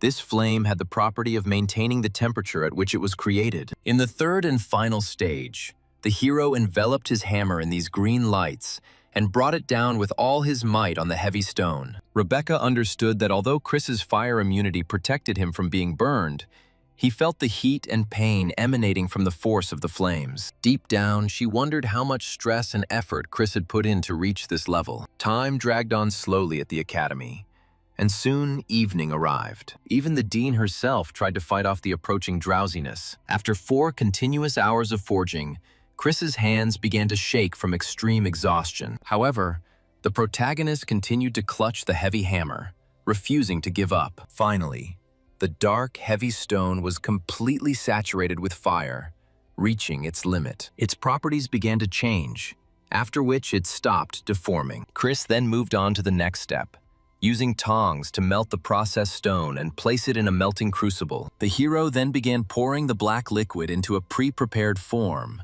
which surprised Rebecca. She wondered why he used casting instead of forging. At that moment, Chris smiled confidently, and said that the fourth stage was beginning. Rebecca realized that he was using the barrier-breaking formula to slow down the transformation of the heavy stone. The next moment, the mold collapsed and a message appeared, announcing the completion of the ink spider bracelet. At the same time, Chris was breathing heavily, as this work had completely exhausted his strength. Chris looked at the bracelet, which was of a rare rank of medium quality, and had the ability to absorb the owner's mana. Now he finally realized that the process had been successful. Then the hero approached Rebecca, and at that moment her stomach growled loudly. This caused her great embarrassment. At that moment, the hero sighed wearily. Rebecca wondered if what had happened was a manifestation of the resonance phenomenon, to which Chris replied that it indeed was. The bracelet isn't very powerful at this point, but with some careful planning, Chris can use it to get the full range of effects. He then took out a bowl containing the remains of the processed dark stone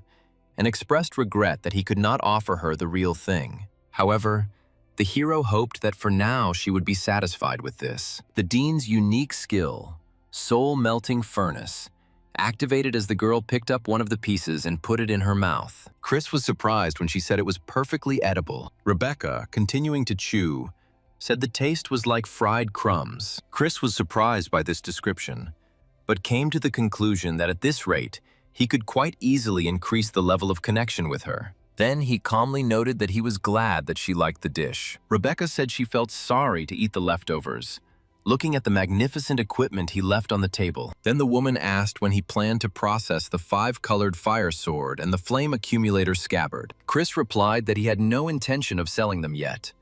And then Rebecca asked if the price she had offered was too low. Chris explained that he would save them to prepare for the suppression lesson, recalling the proverb that hunger is the best seasoning for food. He promised that if he succeeded in creating worthy equipment, he would let her know, to which the dean said that she would wait for that day. Rebecca then asked if he had completed all the forging work for the day, and Chris confirmed that he had. Then she suggested leaving the premises, noting that the staff would take care of cleaning, which was a real relief for the hero. Chris tried to get up, but his strength failed him, and he began to fall backwards. Rebecca reacted quickly and managed to catch him before he hit the ground. She asked worriedly if he was okay. In response, Chris smiled weakly and admitted that he had made a slight mistake in the distribution of stamina. Then Rebecca offered to walk him to his dorm and suddenly asked if he was afraid of heights. Chris said with a smile that he didn't feel that fear. The next moment, Rebecca surprised him by picking him up in her arms and lifting him into the air with the power of fire. She rose rapidly above the academy buildings. As they flew forward, Chris watched in amazement. He thought about the enormous power she had been able to extract just by absorbing the remains of the stone casting. Chris admitted that much had already changed compared to his past life before returning in time. Meanwhile, Erica stood alone in front of the main building, wondering why Chris was late. The fact is that she intended to convey to him a special invitation, but her long wait did not go unnoticed. Her photo quickly circulated on the Academy's bulletin board, accompanied by taunts about the reason for such a long wait. Chris decided that if it was really important, she would come again and wait for him. Meanwhile, the door to the auditorium opened. Teacher Ricardo Miles walked inside, introduced himself to the students, and announced the start of a lesson on understanding instruments. He immediately told everyone to head to the training center, and the last one to arrive would be forced to run 20 laps around the stadium. Immediately after this, the students rushed to the exit, desperately trying to avoid severe punishment. Chris joined the run along with the others, puzzled, as the lesson was expected to be theoretical. However, he still continued to run. Following the crowd, the young man arrived at the wide arena late. As a result, he was given a punishment of 20 laps. He ran,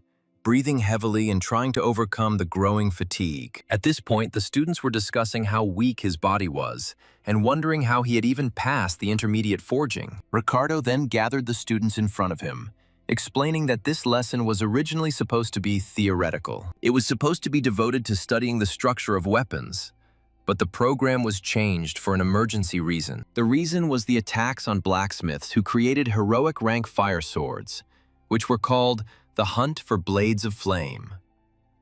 No matter how strong a blacksmith's armor, his body remains the last line of defense. Based on this, Ricardo announced that the new goal of the class was to give students real self-defense skills. After this, the mentor moved on to the practical part. Chris, however, realized the need to be extremely careful to compensate for his severe lack of stamina. The hero then used the properties of the Dark Spider Bracelet, a process that significantly enhanced all of his physical characteristics. After running, Chris stopped, breathing heavily as the surge of energy in his body dried up, and then Ricardo ordered him to come over. The hero immediately activated the explosive ring. As he walked towards the teacher, he noticed that his physical condition looked much better than he expected. The master then raised his sword and said that he wanted him to strike it to test his level of fencing. Chris took the sword and thought, realizing that the bracelet was restricting his movements and preventing him from acting freely. Even though the technique he thought of was imperfect,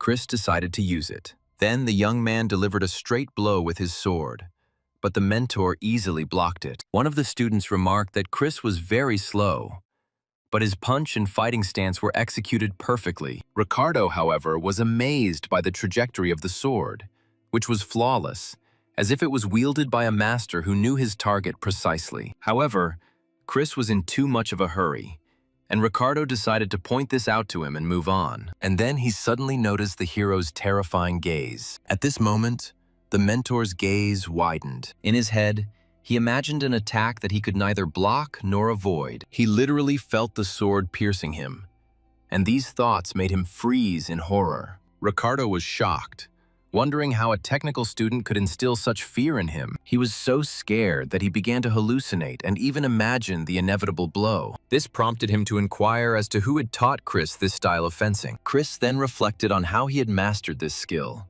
which he said took him only 10 minutes of training. He acquired this skill in the past, while paying off a debt to an old man. He didn't have the money to pay for the instrument, so he offered to teach him one technique instead. However, Chris gave his mentor an evasive answer, saying that he had supposedly learned this by watching fights, which left him puzzled. Despite such a vague answer, the mentor suggested that he take up fencing more seriously. Ricardo decided to write him a letter of recommendation for a lecture at the Akarku faculty, which specialized in body control. Later that day, Chris headed there, and upon arrival, Chris witnessed a chaotic scene. The teacher kicked out a student, Jake Myers, refusing to teach him anything. The hero couldn't believe his eyes when he learned the professor's identity.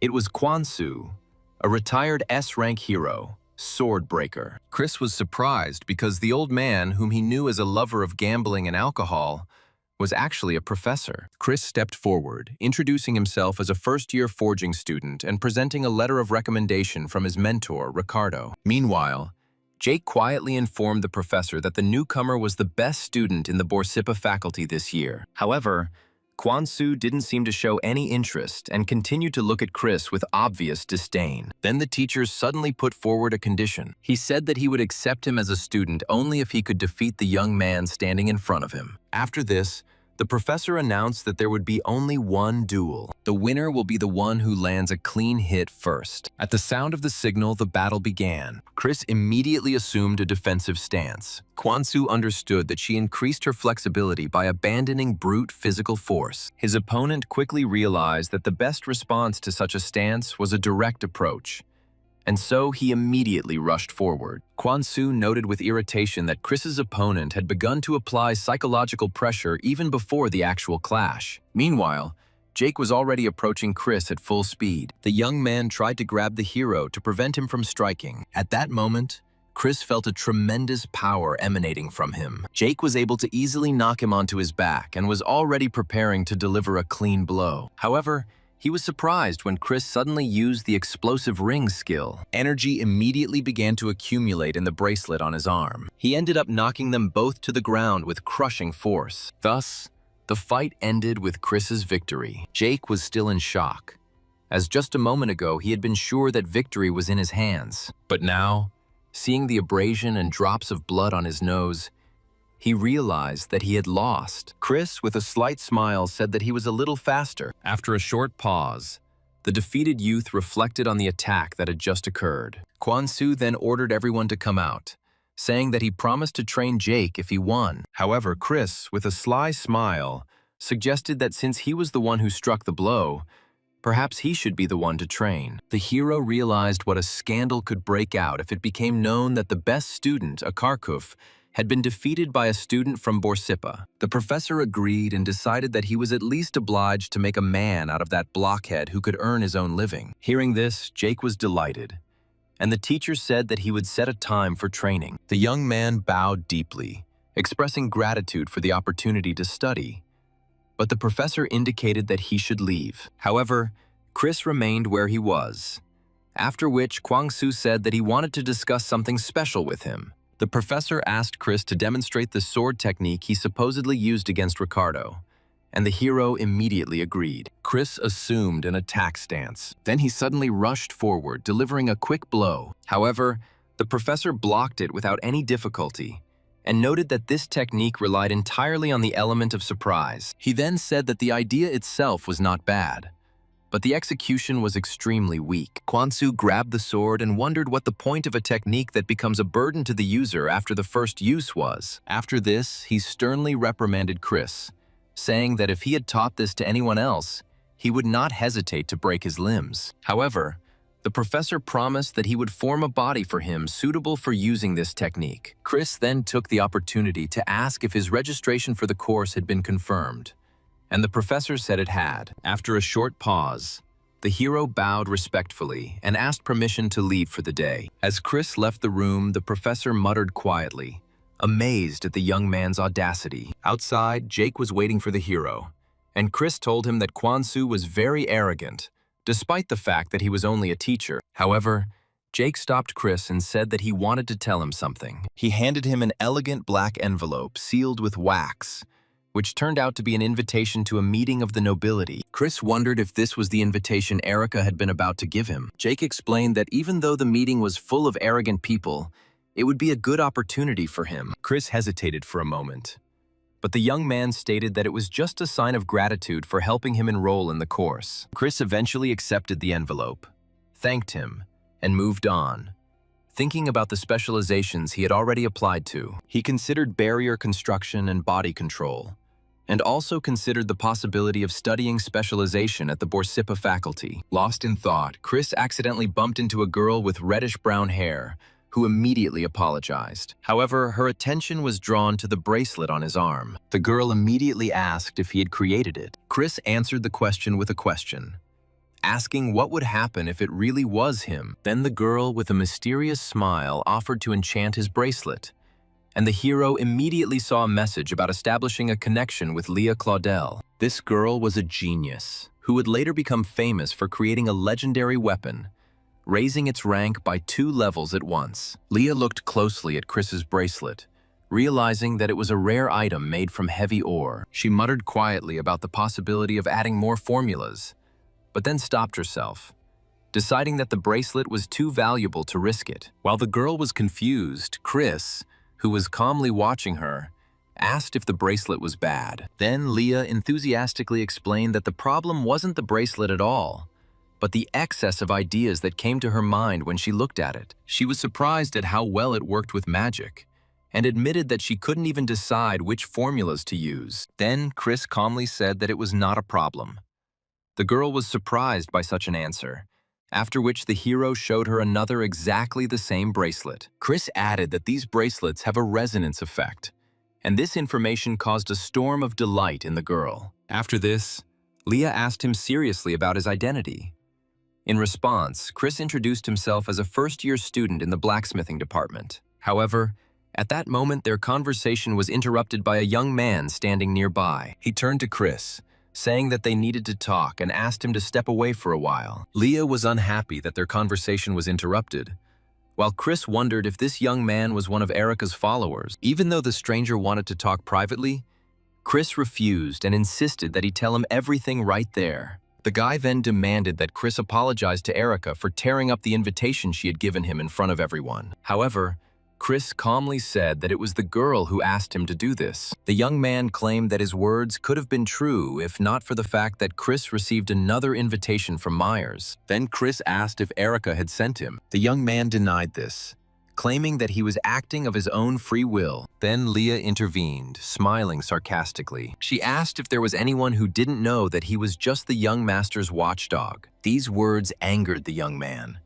He released a powerful dark energy and said that Chris was deceiving himself, thinking that he was someone special. He then reminded them that Babylon was full of those who were far superior to it. However, Chris responded to him mockingly, asking if he was talking about himself. This answer finally infuriated the enemy, and the young man then screamed and unleashed his full attack. She took the form of a ghostly blue monster, which rushed towards the hero and the girl. At that moment, Chris was forced to protect Leah. However, the hero soon realized that the attack was not only made of mana, but was an illusion. That guy uses a real dagger as a conduit to deal physical damage. The young man wondered in amazement how he had been able to recognize this. However, Chris only said indifferently that it didn't matter and grabbed the dagger. With a sly smile, he noted that it looked delicious. And at that moment, a window about the activation of gluttonous iron appeared in front of him. The young man shouted that the dagger was worth $1 million, while Chris remarked that the taste was enough to drive one crazy. Chris then counterattacked using the explosive ring technique. He rushed forward and delivered a powerful blow. With just one blow, he knocked his opponent to the ground. When the attacker's magic dissipated, Chris turned to Leah. He asked what activities she could recommend to him. The girl thought for a moment, after which she suggested that he enroll in classes at the magic faculty. Meanwhile, the guy was walking down the alley, staggering and not believing that the freshman could compete with him on equal terms at such a level. Suddenly, Erica appeared in front of him and asked him to show her the dagger. The young man was amazed by her appearance and wondered from what point she had been watching what was happening. He handed her the dagger in confusion. Looking at him, the girl said that he should not tell her brother about what happened, since she herself would notify the head of the family. Erica immediately noticed the anti-theft spell engraved on the dagger, which was expected for a guide weapon. However, she wondered if Chris had developed a counter skill based on Professor Robert's theory and her own magic. Meanwhile, Chris studied the set of daggers. He came to the conclusion that its efficiency in improving techniques was not inferior to S rank. Suddenly, a window appeared in front of him, informing him that a connection had been established with Erica Inoue, which surprised him. Chris realized that the girl had been watching him during his fight, but he didn't pay any attention to it, considering the daggers a worthy compensation. He noted that, despite their primitiveness, they can be useful when interacting with the thread of the Black Spirit. Chris, meanwhile, was bored listening to Charles.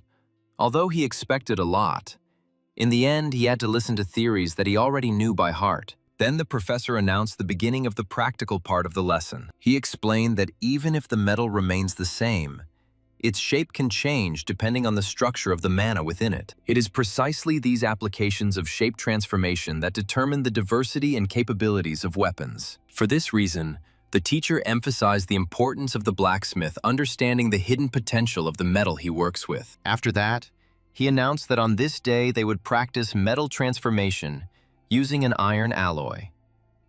The students were first tasked with manipulating the mana structure to create a rift and then returning it to its original state. Charles also warned that the alloy had been modified to be particularly sensitive to transformations. Chris concluded that the teacher was not completely opposed to the idea of magical treatment, and then it was announced that 10 minutes were allotted to complete the task. As soon as the signal sounded, the students began working, but most of them encountered serious difficulties. However, 2 students were still able to fulfill the professor's demands. Chris and Hans successfully completed the task almost simultaneously. After this, the professor announced that they were moving on to the next stage. There he will demonstrate the matrix as an example, and students will have to apply it on their own. Hans felt confident, believing that since their speed and skill were equal, he could win this time. The professor then showed an extremely complex matrix and asked to apply it in practice. The young man was able to shape the alloy according to the matrix shown. Hans looked extremely pleased with the result,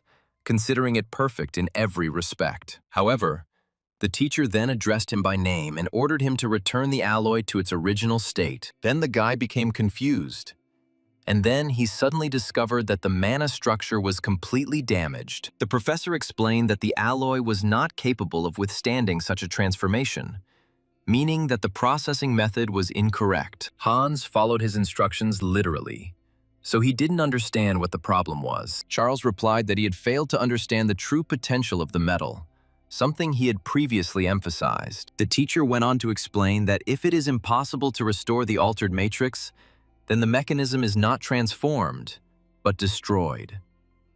It is this destruction that becomes an important variable affecting quality and productivity. Hans then wondered if Chris had noticed the trap, but he soon dismissed the thought, deciding that perhaps he had just been lucky. Suddenly, Chris easily returned his alloy to its original form. Soon, everyone saw a literally perfect result, which caused amazement among the students. They couldn't believe their eyes and wondered how he managed to do it. After the teacher declared that such a thing was impossible, he asked Chris to demonstrate the transformation again. The hero realized that he had deceived the professor and explained that this was only possible because the alloy had been specially modified for students. Then Charles realized that it was all due to the sensitive nature of the alloy. Now he felt very sorry that he himself had not noticed it. At that moment, the memory of Ken's, the greatest blacksmith in history who managed to pass through all the floors of the tower, returned to him. The transformation formula he created, the truth of iron, was considered a fundamental and extremely difficult task for all blacksmiths. Charles thought the formula was impossible to break and asked himself if he really believed the student was capable of such a thing. After the class ended, the teacher called Chris and asked if he had a minute.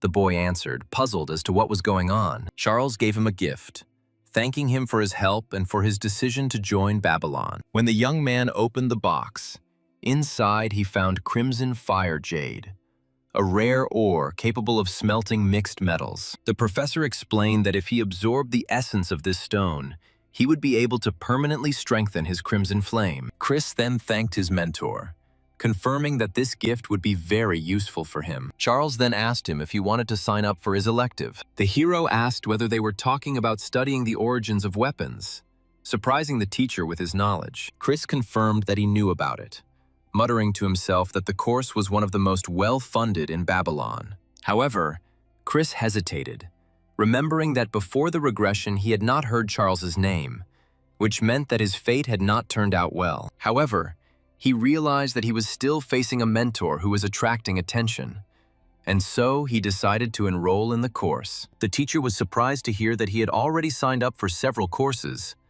but the hero downplayed this, explaining that there were only 4 of them. Then the professor extended his hand. Chris shook it, and at that very moment, a system window appeared in front of him, informing him that the connection had been extracted. He reached the first level of communication, and this allowed him to obtain a unique metal fragment, iron imbued with fire. Chris came to the conclusion that if it was possible to extract minerals from a human, then the human body could also be melted down and processed. He knew that the presence of several monotypes in the body caused a conflict that was deadly to the blacksmith's precision. This is why they usually work with only one attribute. But it was different. After he exhausted the mana that was suppressing the heat in his body became ready to absorb the essence of the crimson flame. Then the young man realized that as a blacksmith, he must create a magical circuit within his body, entirely dedicated to this flame. He eventually decided to remelt himself, and soon a notification appeared that his attribute mana had been strengthened, and the rank of his crimson flame had increased. In addition, he obtained a new S-rank skill, Divine Body Purification Magic, which refines the inner mana circles. As a result of this skill's effect, all of his stats increased significantly. Chris then remembered his past when someone had reproached him for giving up without even trying to use the materials available. The girl sarcastically asked how he even expected to succeed this way. This memory awakened determination in him, and the hero firmly decided that this time he would use everything he had. He promised himself not to leave any regrets, no matter who the person he was about to face was, a future ally or an enemy. Another day, already in the workshop, Khan announced that they had to complete the pieces they had worked on in previous classes. He also noted that what they create today will determine their level of academic performance in the first semester, and therefore urged everyone to try hard. The students responded enthusiastically and set to work. However, Chris felt his work was poor because his body could not keep up with his skills, causing many parts to come out crooked. Chris realized that he had no opportunity to relax or take matters superficially. Then the protagonist continued to deliver successive blows, and sparks flew around him and tongues of flame flared up. The young man then decided that this level of refinement was enough to fix it. However, he understood that he wouldn't have enough time for the rest of the weapons unless he made them at an intermediate level. Nevertheless, the hero came to the conclusion that bringing one weapon to perfect condition is much better than scattering efforts. And then he began to carefully draw the blade across the stone. But suddenly a familiar and frightening sound rang in his ears. The roar of waves, reminiscent of the collapse of the world. Chris knew that every time this mysterious sound occurred, it meant that he had created something great. Then he carefully examined the sword, which now emitted a special glow. Chris realized that the sharpness he had acquired was not temporary.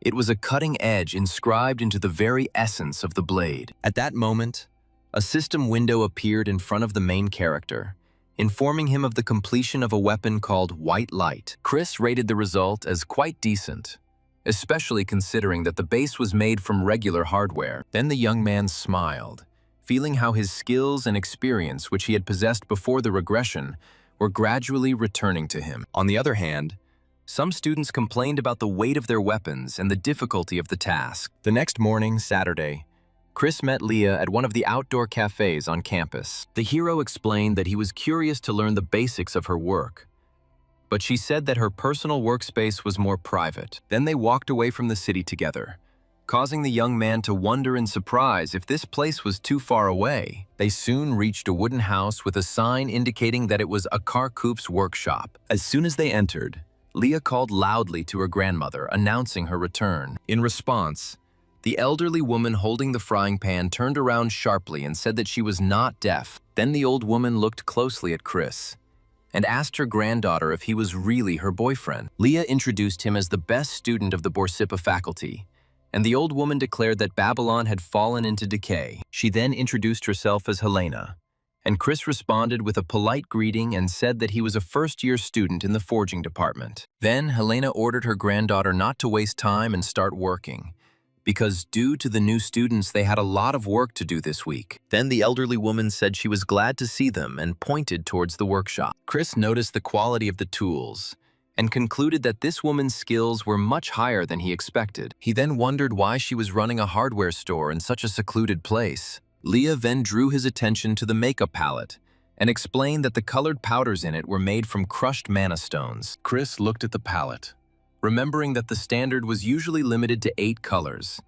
whereas she used a much wider range. He clarified whether he understood correctly that her task was to restore damaged magical formulas with the help of these powders. Leah confirmed that this was the case, and explained that this type of work allowed her to earn money and practice magic at the same time. Then the girl took a brush and dipped it into the glowing gold powder. After Leah began to apply the magic formula to the back of the frying pan, a glowing magic circle formed there. Chris remembered at that moment that he had come here because in his past life, he had heard about the stagnation and decline of the magic faculty. Then he remembered the words of that guy who said that Leah failed all the exams and couldn't even hold on to first place. However, looking at Leah and seeing such a level of talent, the hero fully understood the real reason for this stagnation. Chris smiled softly, realizing that her ability to completely lose herself in what she was doing was a real talent in itself. Chris examined the enchanted frying pan and noticed how the magic harmonized with the mana circles,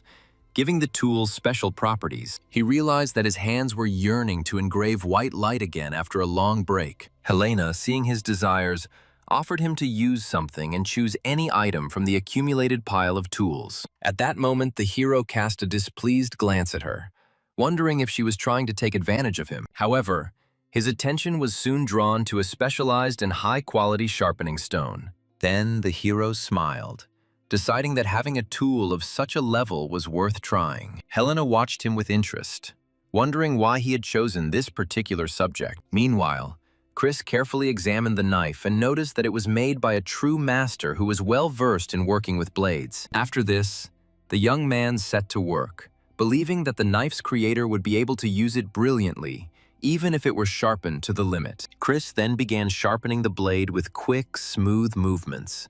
Much to Helena's amazement, she wondered in shock if this guy was really just a freshman who had entered the academy this year. At that moment, Leah screamed joyfully and raised the frying pan up, saying that she had finished the job. However, she noticed her grandmother and asked when she arrived, to which Helena sarcastically said that she herself did not know. The girl then scolded Helena, saying that she tried to find mistakes in the students, but in the end, she got a lesson herself. However, Grandma flicked Leah on the forehead so quickly that her glasses flew off and demanded that she shut up. She then turned to Chris and asked if he had finished his work. The protagonist, with a confident smile, replied that he had done everything possible and promised to show an even better result in the future. Then the old woman sighed heavily and said that they should leave. Leah began to grumble about her grandmother's bad mood and walked Chris outside. Meanwhile, Helena was left alone and looked thoughtfully at the knife he had left on the table. At that moment, a man in a pinstripe suit burst into the workshop, calling out to her and asking if she was busy forging. Helena gave him a sharp look and demanded that he speak more quietly. Then the man apologized and explained that he had a lot of orders accumulated. He ignored her reproaches and told her not to interfere in other people's hobbies. Then he took a knife from the table. As soon as the man looked at the blade, his expression changed, and he asked Helena if she had gotten drunk and sharpened it. The woman denied it, and then the man suggested that one of her assistants had done it, given their noticeable increase in skill. However, Helena surprised him by telling him that it was a freshman who did it, and these words shocked the man. Then the elderly woman seriously confirmed that she was talking about a student who had entered the academy this year. At the same time, she herself, deep down, was pondering the true identity of this mysterious young man. Meanwhile, Chris and Leah were walking together outside, and the girl told them that Helena had previously been a professor in the forging department. However, she resigned 5 years ago and opened a store, and many faculty members have left the department over the past decade. Chris came to the conclusion that in the future, the forging department would become the weakest in Babylon, which meant he couldn't ignore it. At this point, Leah asked for his assessment of her enchantment,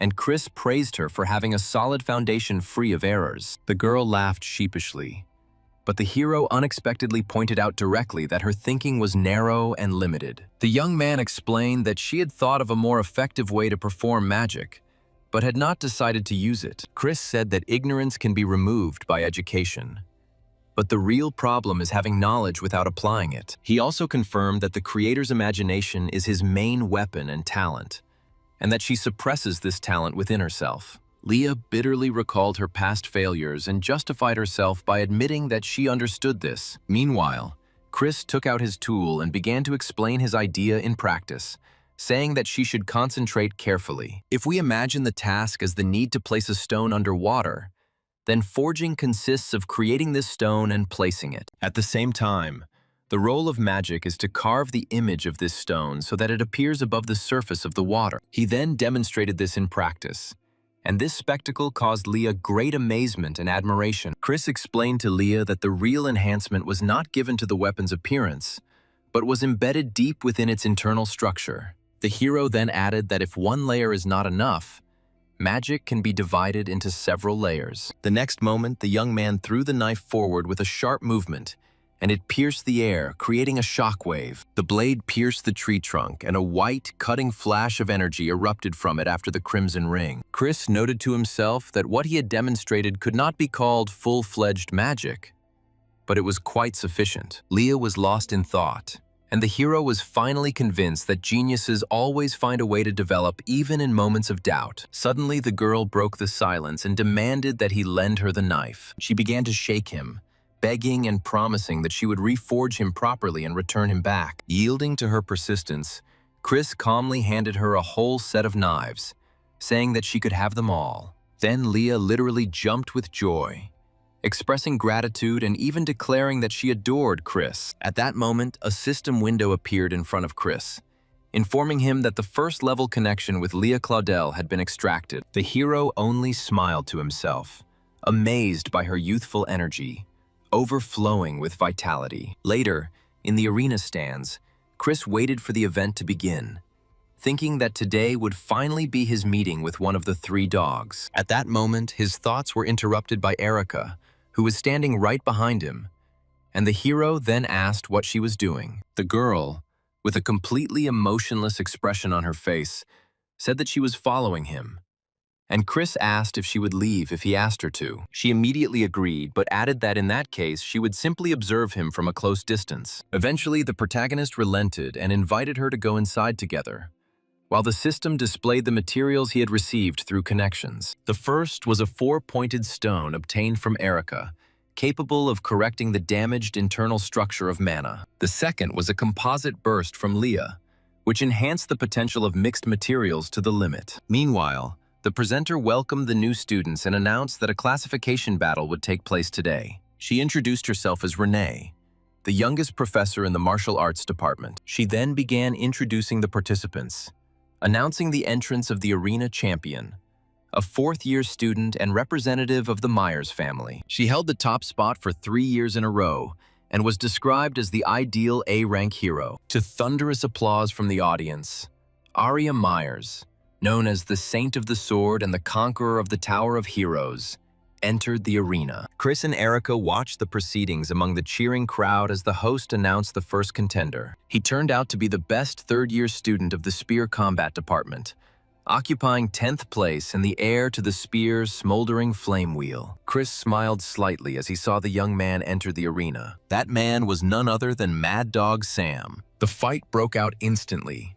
Sam unleashing a series of powerful and consistent attacks on Arya with his flaming spear. However, the champion blocked his blows flawlessly. As a result, the young man was forced to retreat. Sam gritted his teeth against the pressure and frustration. Arya, however, remained calm and confident. She used a circular protective aura to easily reflect his fiery attacks. Chris watched the fight, noticing that Sam's performance level was not up to par, even considering his age. He wondered in his heart whether this heir to a great technology had been deprived of proper support and guidance.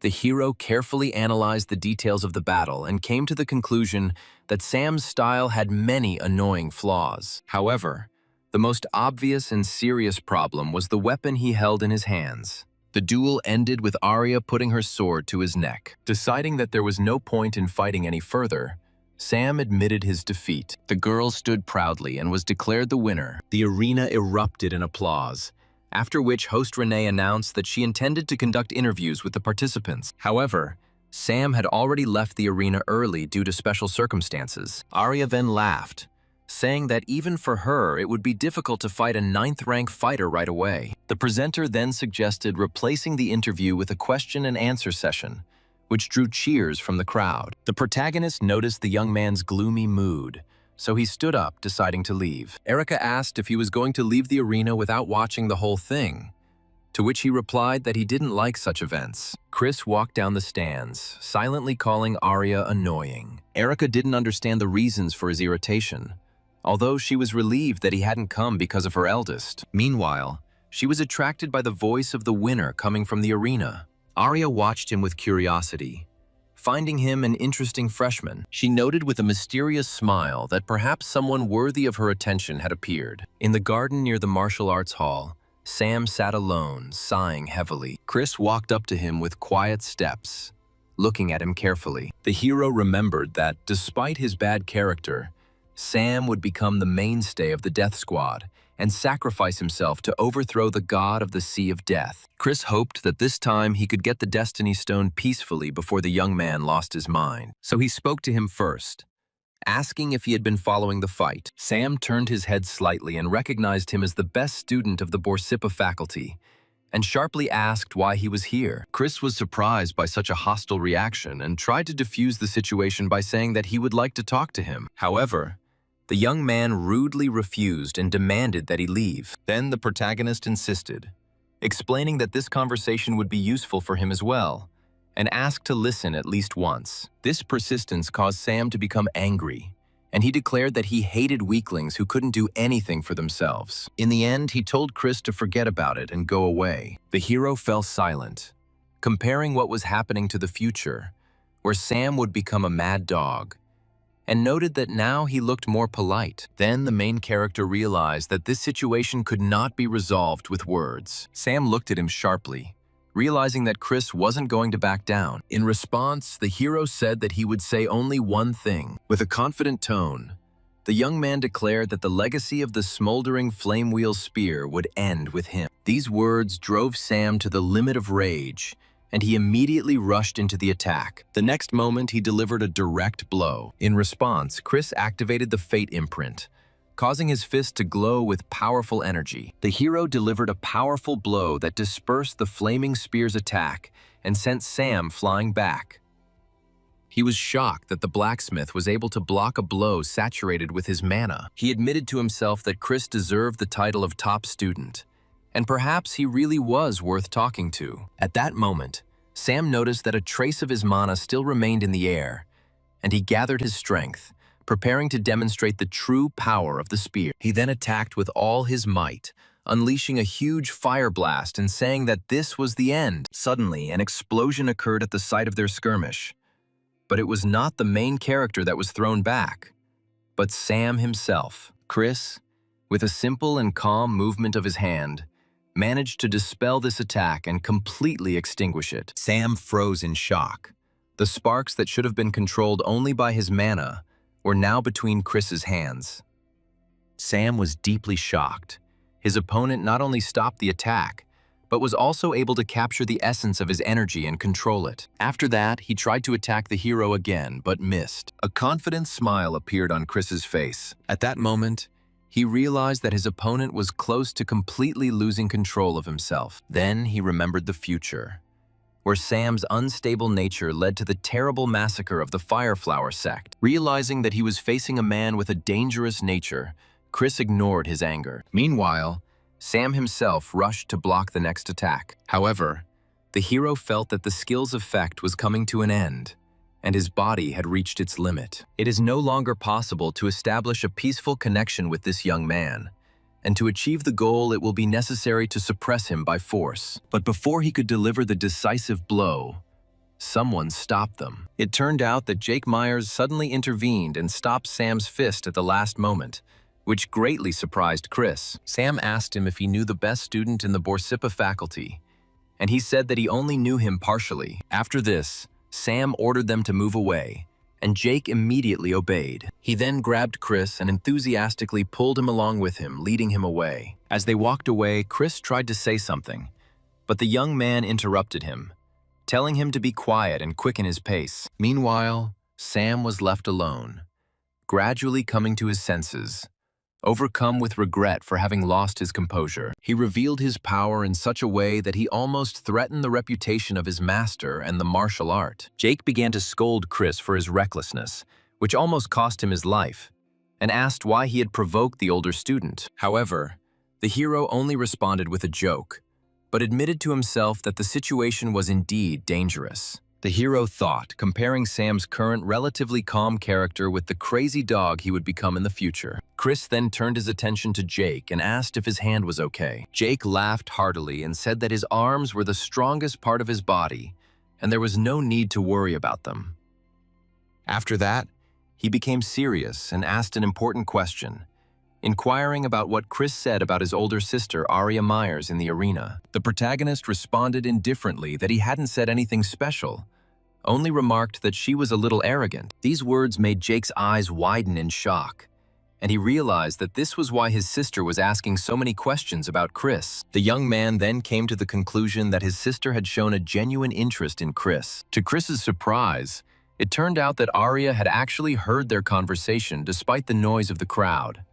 But Chris only smiled. Aria's interest was exactly what he was looking for, because he knew that Sam's main obsession was winning over her. Jake warned his friend against taking this lightly, noting that he didn't know his sister well. In response, the hero described her as a person of narrow thinking and prone to intrigue. However, the blonde softened his words, admitting that he might have exaggerated a little. This made Jake wonder about the real reason why Chris disliked his sister so much. Chris's memory turned to Aria Myers, the saint of the sword. The hero knew that in reality her famous sword was nothing special. Suddenly, Aria disappeared without warning, and in her place appeared a demonic blade created from the remains of a demon god. After this, Aria turned into a dark being, embodying the god of destruction. Chris concluded his thoughts with an enigmatic smile and noted that it was clear from her face that she was troubled. Then the main character said goodbye to Jake. The guy remained standing there, confusedly trying to comprehend what had happened. Suddenly, he received a message from his sister Arya,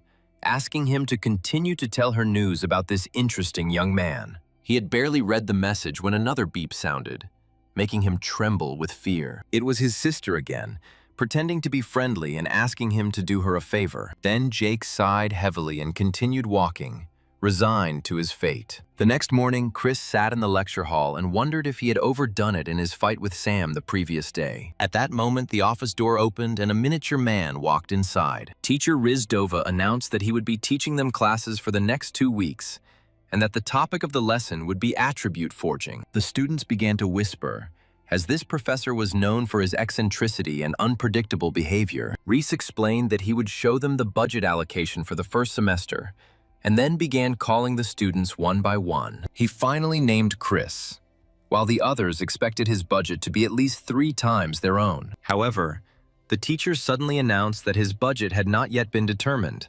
which left Chris puzzled. Reese explained that the level of craftsmanship in his work was extremely high, which is why it was chosen to be displayed at auction. Then the protagonist thought that this could be part of Vice Dean Michael's plan against him. However, he soon calmed down, deciding that Professor Charles would have stopped it if there had been a real problem. Reese then announced that the topic of the class was residual mana, and reported that one of the students had volunteered to help with the explanation. After this, he invited his assistant to come in, and everyone was surprised when Sam, a third-year student of the spearfighting department, entered the classroom. The students were amazed that he would help them in their class, but Reese pointed out that they should show the same interest in their studies. After a brief introduction, he asked us to focus on the basic concepts before moving on to practice. The teacher then began his explanation, clarifying that the residual mana when creating a weapon manifests itself in 2 main forms. The first type is standard cumulative,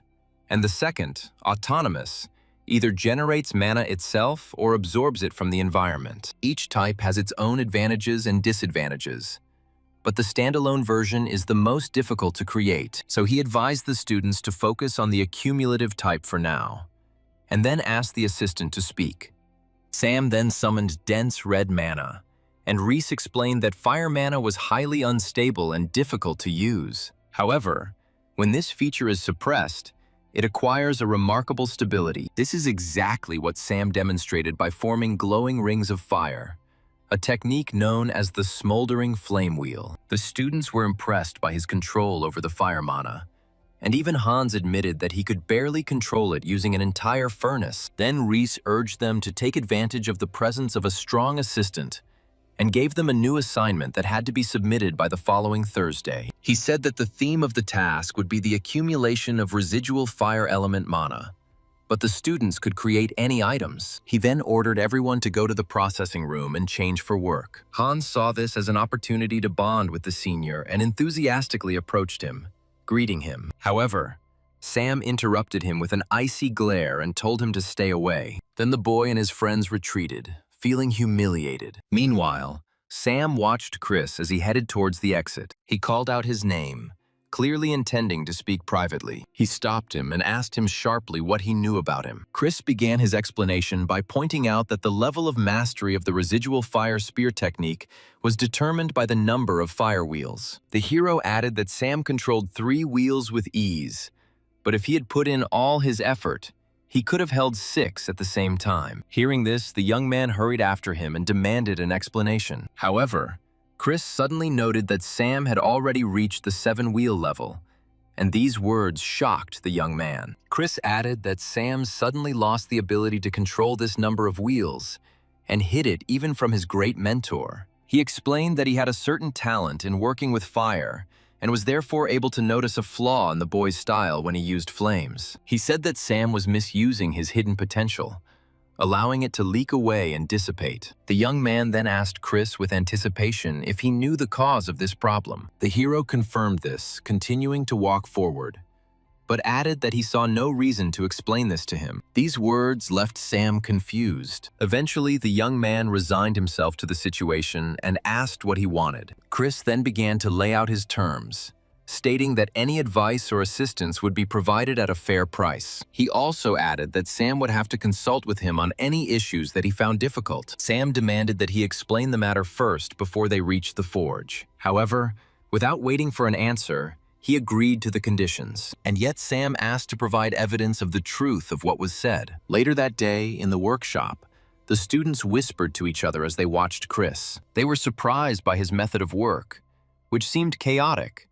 He threw materials straight into the furnace without thinking, without paying attention to proportions. The main character mixed fire ore and dark ore in a ratio of 7:3. The others were puzzled as to how the best student could act so unprofessionally, as such an approach would dissipate the mana. However, Chris, with full concentration, began to heat the mixture until elemental mana began to emerge from it. He then used an advanced technique, simultaneously manipulating flames and mana, causing the material to absorb elemental energy. This technique was known as thermal substitution. Reese watched the scene with admiration, realizing that this was the reason Chris's work had been accepted into the auction. The hero himself smiled confidently, realizing that to others this looked like a normal method. But Sam probably saw a different picture. The proof he demanded was unfolding before him, and so he could only watch intently. Chris actually swapped the properties of the two energies. He kept the fiery mana inside and brought the dark mana directed inward, out. As a result, the opposing energies balanced each other, forming a perfect closed circle of harmony. At this point, Sam realized the truth. He was advised to get rid of his second attribute due to its incompatibility with the spear. But in fact, this dark mana was the key to success. The young man felt regret for his ignorance and admitted that it was from that moment that his level began to decline. Chris interrupted his thoughts and presented the result of his work. He was able to create a wheel of black flame, but his strength was not enough for 6 wheels. Sam explained that the Fireflower Gate regularly sends mentors to check on the progress of their heirs who have entered the world. There is a strict rule that if an heir's level drops below the 6th wheel, he is immediately stripped of his status. Then Chris suggested that he try the old method at least once. However, the young man categorically refused, admitting that he was no longer able to control his dark mana. Chris asked when the inspecting mentor would arrive, and Sam, with a heavy sigh, replied that it would happen the next day. Then Chris thought about the young man's situation. If he lost his status as heir, he would be immediately expelled from the academy. This prompted him to look for a solution that could be implemented in just one day. The hero then turned to him and asked him directly if he was ready to do anything to maintain his position. Sam answered confidently that he was ready. After this, Chris smiled with relief, and a system window appeared in front of him, informing him that the unique stone had been extracted from Sam. With a confident smile, the protagonist handed the stone to Sam and announced that the first step of their plan would be to modify his weapon. Later, the young man revealed that this was the personal training room of the Anicap faculty, and that only the top 100 students could use it. However, Chris abruptly interrupted him, telling him to stop bragging. Then, the hero announced that he was going to change the situation a little. Using the control panel, I quickly transformed the room, which took on the appearance of a traditional hall of fire gates. Afterwards, he mockingly asked if it made him feel nostalgic. Sam replied that the master had given him this design. Chris then suggested starting by creating training tools while holding a glowing ball of red energy in the hand. Soon, thanks to his ability to extract affinity, a system window appeared in front of him, confirming the properties of the obtained stone. The hero then handed Sam 2 short spears, which surprised him as he hadn't even gotten used to one yet. However, Chris explained that the paired construct is much better suited for working with 2 different attributes at once. After this, the protagonist gave clear instructions.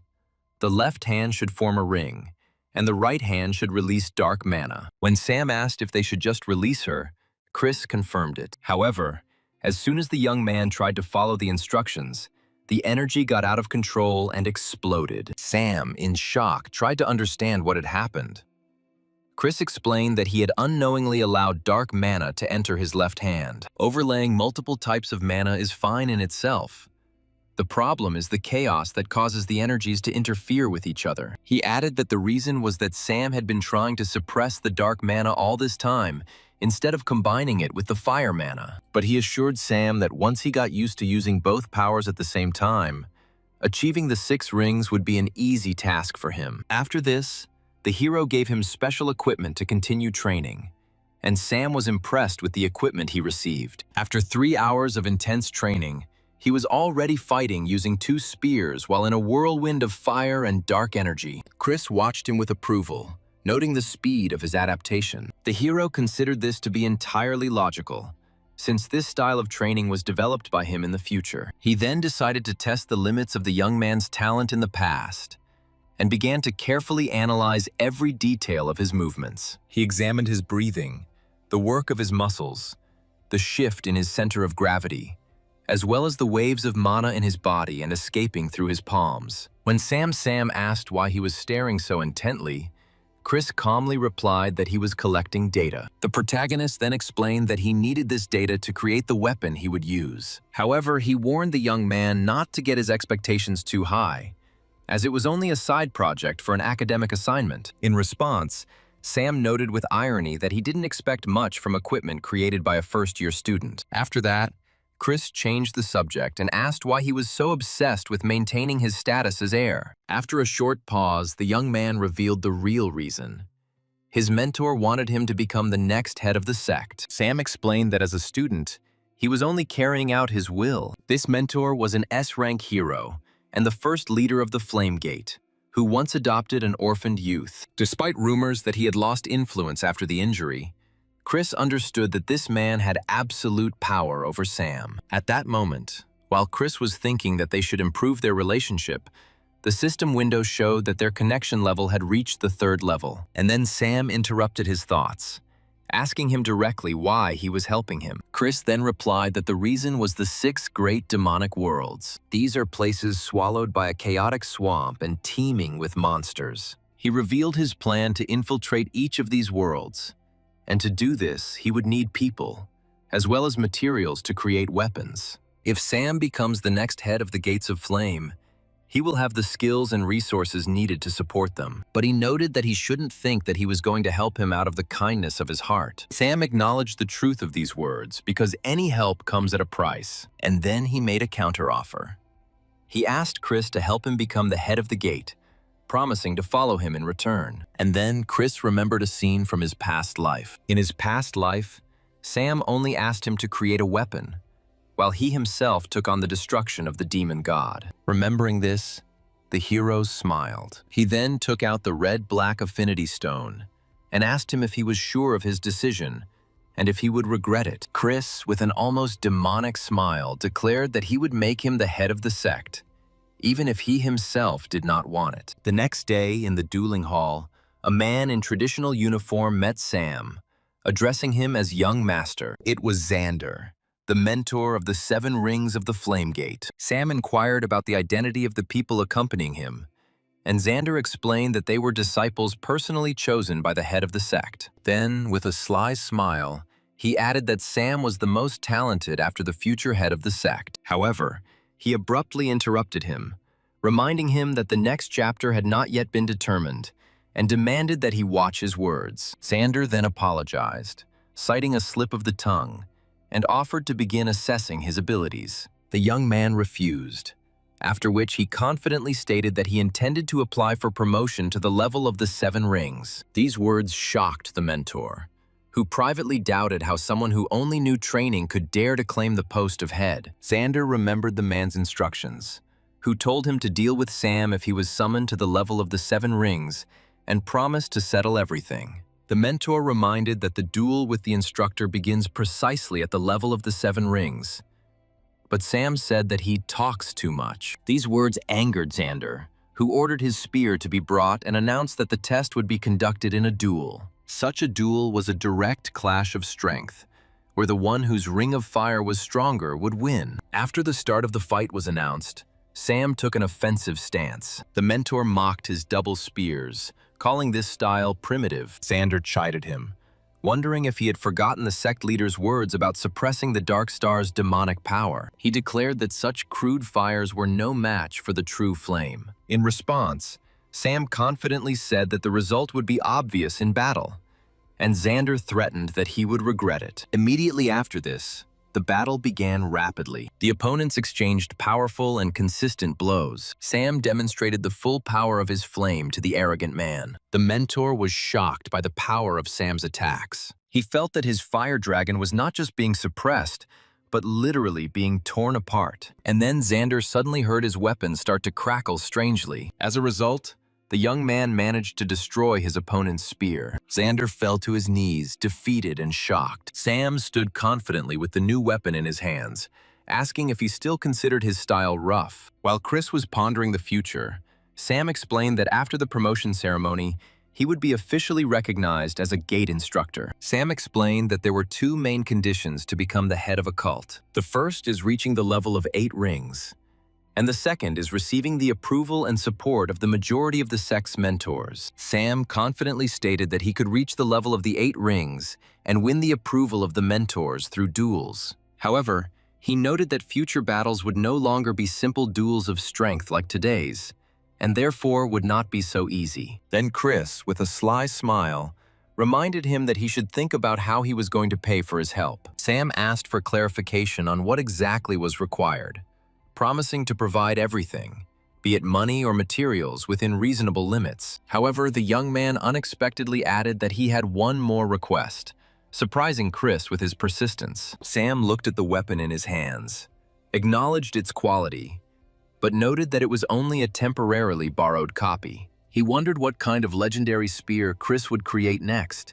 even if this weapon was only made in a few hours. With a chuckle, Sam pointed the spear at Chris's back as he walked away, saying that next time he would receive a more practical weapon. The story then shifts to a crowded auction room where spectators gathered to await the start of the event. Soon the host came on stage and announced the start of a regular auction dedicated to the works of second-year students of the forging department. Chris was in the audience, dressed according to Charles's advice on the importance of appearance, and Eric sat next to him in traditional dress. The hero realized that being the center of attention made it more difficult for his opponents to openly plot against him. Chris glanced at Vice Dean Michael and wondered what plan he was developing to take control of the forging department. The presenter demonstrated a material that was both soft as silk and strong as metal, resistant to cutting impacts. To prove this, the assistant struck the cloth with a powerful blow with his sword, but it remained undamaged. The blade was unable to cut through it and even received damage. Moreover, the sword itself was destroyed by the force of the blow. The presenter explained that this method identifies swords whose creators sacrificed strength for increased cutting ability. After this, the first sword, the work of student Joseph, was presented. Chris watched the proceedings with interest, noting that such a rigorous check indicated serious preparation. He explained that the white tiger's properties are often misinterpreted as if its body were a strong shield, but in reality, it is more complex. Each part of its body has its own characteristics, and its fur in particular is capable of imitating the sharpness of metal weapons. Chris understood that this was a carefully planned and open trap aimed against him and Professor Charles. Meanwhile, the sound of the auction hammer rang out in the hall, announcing the sale of sword number 25 for 4 million won. Finally, the host announced that it was the last lot's turn, and suggested that the quality check of the white light sword begin. The assistant raised his sword and struck the fabric with all his might, and at the moment of contact, a powerful white aura erupted from the blade. The spectators, including teachers and administrators, watched the event in complete amazement. What happened left everyone perplexed and shocked by what they saw and unable to understand how this weapon could have withstood the test. The sword remained completely intact, shining with a pure white light, and completely ignoring the destructive properties of the fabric. When the hero realized that they had failed to set him up, he immediately rose from his seat. Addressing the presenter and the audience, he asked for the opportunity to briefly explain what had happened. Normally, a sword focused on sharpness would easily break on a sojimpo, but the white light sword gathers the mana scattered in the air and condenses it onto the blade like a fine edge. It was absolutely normal that the audience did not feel it. They would have felt almost no mana. Its density is not high enough to be called sword chi, but since it is too sharp for a light source, it is considered an aura of sharpness. And then Erica realized that that phenomenon was also because of this aura. Chris confirmed her words, saying that when identical auras collide, They cause resonance, not mutual destruction.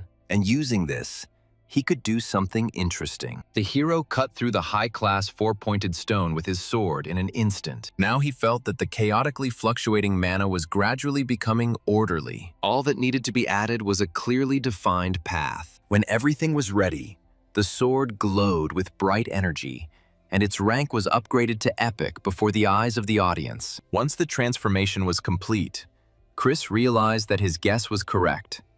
The blade could not be sharpened with a whetstone, but now he had obtained a simple skill that strengthened the aura of sharpness, and the dream rank had risen from rare to epic. Chris asked the host to reflect this in the starting price, and the shocked man changed the price from 1 million won to 5 million won. The hero knew that the equipment created by the best student of the faculty was now attracting everyone's attention. In addition, it is an upgraded item, whose rank has been raised from rare to epic. The audience understood that this was new material for research, so in the blink of an eye, they raised the price to 100 million. Jake Myers also decided to participate in the auction and offered a whopping 200 million, but Erica quickly outbid him, offering 210 million. The presenter only fueled their excitement, and soon the price for the sword rose to 310 million. Chris was horrified when he realized that this was the same high society that just throws money around. And then suddenly a woman entered the room,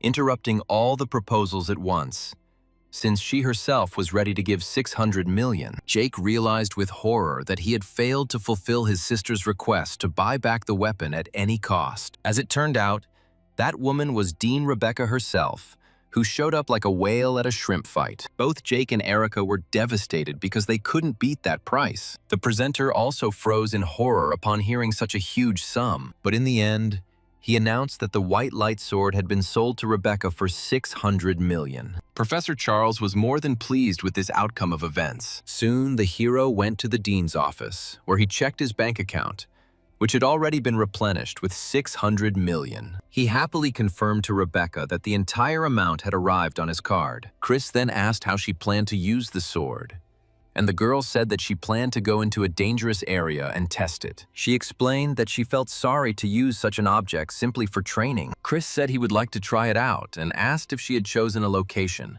suggesting that she look at the Inval Mountain. Rebecca said that this place was chosen for the first internship for freshmen, but Chris still insisted. The dean still thought that this would be wrong. But then Chris offered to make any weapon for her in return. Without wasting a second, Rebecca grabbed the calendar, already preparing to set a convenient date for the hero. They eventually agreed to meet next week, but Chris knew it was really just an excuse. He thought of the conqueror of the peaks, Jürgen Kruger, chairman of the board of the leading plague corporation and the most powerful necromancer. One of the artifacts he lost after the attack of the Pandemonium demons is hidden on Mount Invol. Meanwhile, Jake returned with disappointing news to his sister. She realized that her brother had never been able to get that sword in the end. Jake asked her for forgiveness, but Arya said that it didn't matter anymore. They needed to think about what to do next. She remembered that she and Chris attended the same classes, Professor Kwan Su's body control course. Arya asked to find a moment and ask Chris, and if he decides this matter, then she will talk to her father about the inheritance ceremony. However, she mentioned that at this rate, Jake would soon be displaced from his position as the top graduate. Arya was sure that her brother himself was well aware of this. She was about to continue, but Jake interrupted her and said that he understood everything. Whatever method he had to use, he promised that he would definitely get the sword from Chris. Arya laughed in response and told him that he shouldn't interrupt his Nuno when she was speaking, and the guy quickly apologized. Then the girl, smiling, asked to bring her this sword. She stressed that she must get it at any cost. Arya thought back to that incident in the arena when Chris said she irritated him. It seemed strange to her that this guy could achieve the point where she felt irritation towards him. The next day, Chris presented his latest project to Rhys Dove, finally completing the two spears. He showed off the Crimson Spear and the Black 10 Spear, which turned out to be high-class weapons with impressive quality. Rhys Dawa was genuinely impressed by the craftsmanship and the internal mana formulas. He then explained that the spears were designed to repel mana. Thus, they will be able to warn the owner about incorrect use techniques. After this, Reese nodded approvingly, noting that it was the perfect training tool for any spearman. He gave Chris an A and officially exempted him from compulsory class attendance. The surrounding students whispered in amazement, agreeing among themselves that the main character could practically be graduating right now. Chris bowed respectfully and turned to leave, and Reese Dova told him to keep both spears for himself. The hero then walked through the courtyard with his spears on his back and headed towards the old man Kwansu's lesson. Meanwhile, in the training room, Jake Myers was already warming up and getting ready for his own workout. The guy was surprised to see Chris arrive so early and asked if he had a class at the moment. The hero then decided to leave if the hero needed space.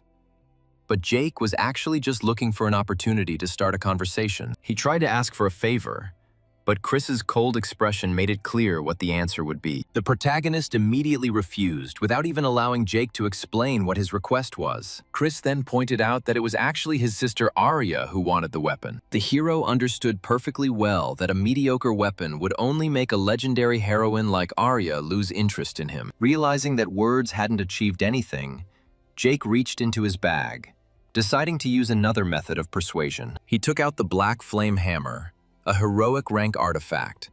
The hammer was forged from purified dragonite and sparkled with the mana of fire and darkness. Chris examined the artifact carefully, admitting that the thing was indeed not bad, although it could still be improved. Jake offered to spar, betting the hero's hammer on the condition that the hero would help his sister. Chris's gaze paused as he silently assessed the risks and potential rewards of the upcoming fight. Then he agreed, but put forward his own condition. If he wins, Jake will not mention Arya again for a month. Soon the duel began, and Chris took a fighting stance, holding his two spears in his hands. As Jake prepared to attack, he clenched his fist tightly.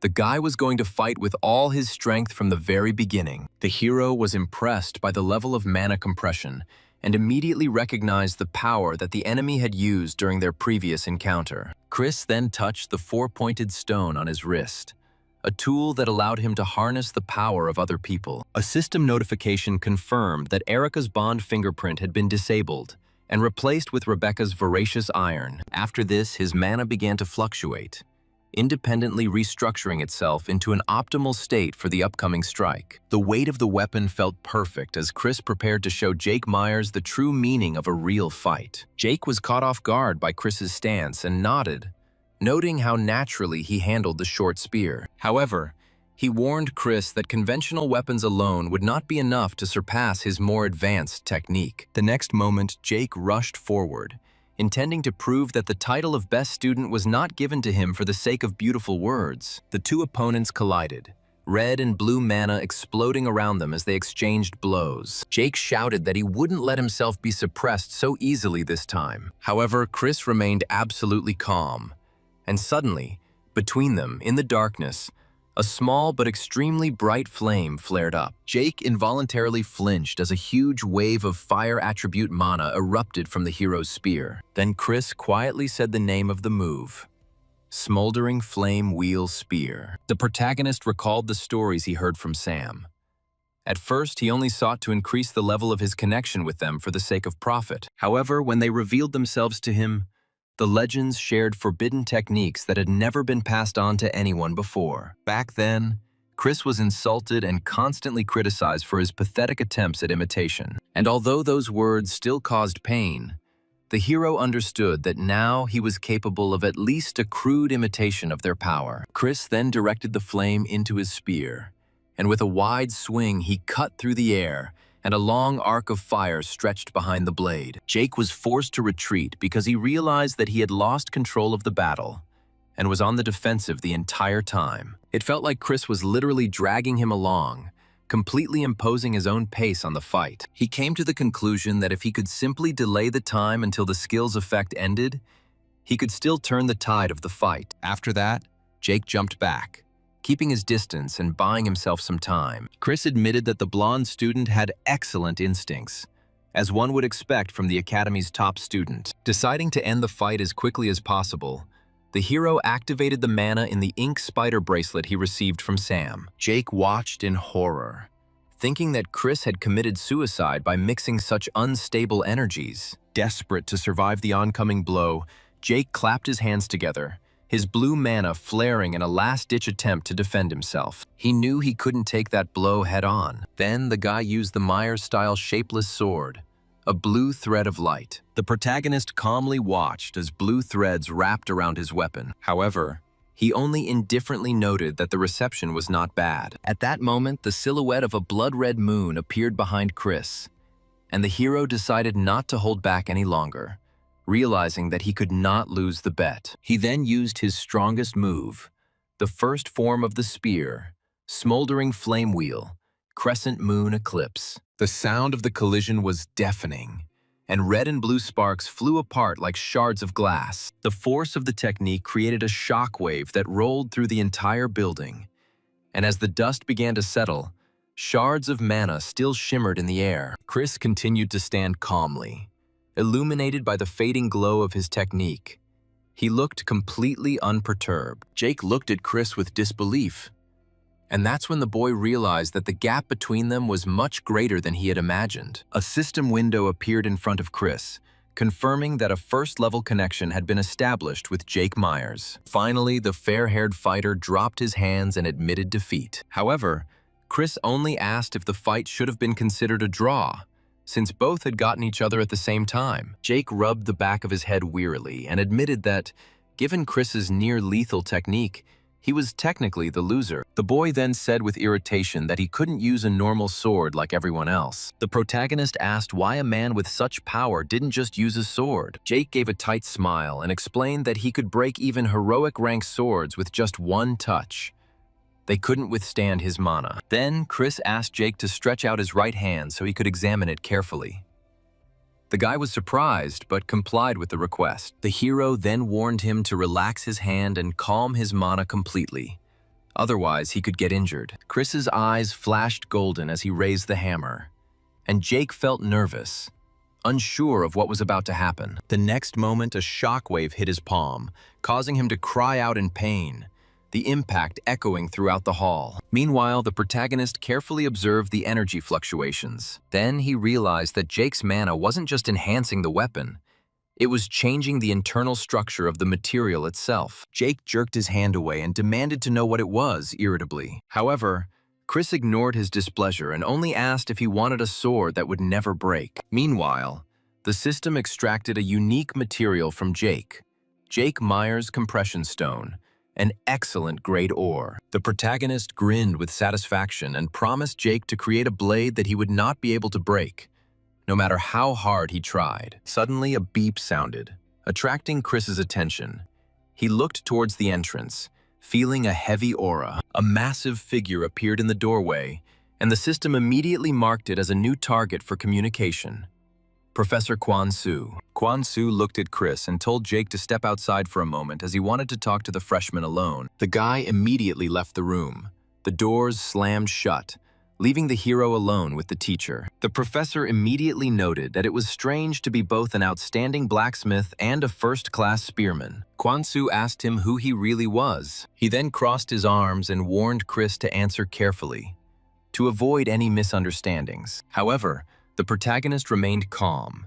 He realized that the suspicions arose because of his overly perfect fighting stance. To hide the truth, Chris took out the crystal and explained that it was just a simple technique that allowed him to copy the movements of others. The hero then explained that he forced the muscles to rebuild themselves, repeating the body of the chosen target. When the aura disappeared, Chris returned to his normal state, showing that the effect was temporary. Quan Su looked at him in surprise and asked if there were any limitations to this ability. Chris lied, saying that copying required observing the target for a long time, and that the ability itself put a lot of strain on the body. Kvasnu then admitted that he had overreacted because of a demon with a similar ability, Doppelganger, one of the 10 evils of Pandemonium. Considered a master of disguise, he wreaked havoc everywhere, copying the martial arts of his opponents and using them against them. It was he who caused the destruction of the legacy of many legendary heroes. It was obvious that the professor felt a deep personal hatred for this creature. Chris realized that it was this shared hatred of demons that allowed their bond to form so quickly. The hero wondered whether the professor really believed him, or simply decided that such a person was too valuable to let go. Chris maintained a polite demeanor, nodded, and noted that caution when dealing with demons was entirely justified. Suddenly, the professor laughed loudly, and the tension in the room instantly disappeared. He found the whole situation quite funny. Kwon-soo ridiculed modern heroes as being too soft and completely unaware of the true threat of demons. The professor then wiped his nose and admitted that after what he had seen, he would have to completely change his teaching methods. As Chris left, the teacher looked after him thoughtfully. He decided that the boy could easily become the best graduate of the entire academy. The man continued to stare at the door, wondering why a young man with such potential had lied about his origins. Meanwhile, Chris was walking along the corridors of the academy, already thinking about his next step, when suddenly his phone vibrated, interrupting his thoughts. Sam called him. He was in a hurry to get his debt back, but Chris advised him not to rush, because only one day had passed. Then the conversation moved on to another topic. The hero asked to find a Babylonian magician named Luis Valente. Sam admitted that he had never heard the name. When he expressed surprise at Chris's connections, the protagonist merely smugly hinted that his capabilities should not have been underestimated. He understood that most people now considered him a poor and helpless member of the Fireflower Gate. Then Sam asked to just trust him and wait for the result. And then the hero thought about what Luis had become in the present. Luisa Valente was an extremely dangerous person. She did not enjoy the fame of others, but she resembled a time bomb. Chris knew that her difficult character was the result of a tragic injury, so he needed to meet her at the right time. To his surprise, the information came almost immediately, and the protagonist noted how quickly the search was completed. Louise was the second best student in the Faculty of Elements. She was considered one of the most promising cadets until her career was cut short. 6 months ago, during a sparring session, her magic wand suddenly exploded. The explosion permanently destroyed her mana channels, causing her to lose the ability to cast spells. Chris stopped in the hallway, realizing he had lost the moment. Louise was now in rehabilitation with no hope of recovery. Sam said he would send a full report with all the details later. Just then, Jake suddenly appeared from around the corner, surprised that Chris was still there. The fair-haired boy quickly approached, clearly still thinking about the promised sword. Meanwhile, the protagonist looked at the names of the people associated with Louise's accident: Götz Kruger and Pierre Barmut. Jake explained that both families were related and were influential members of the closed noblesse network. Then Chris offered a deal. If the guy found out everything about these families, the new sword would be ready in a week. Wanting to get a weapon, Jake agreed to fulfill any request. Then the protagonist decided to test his loyalty. Jake's face instantly changed from joyful to stunned. The request was simple.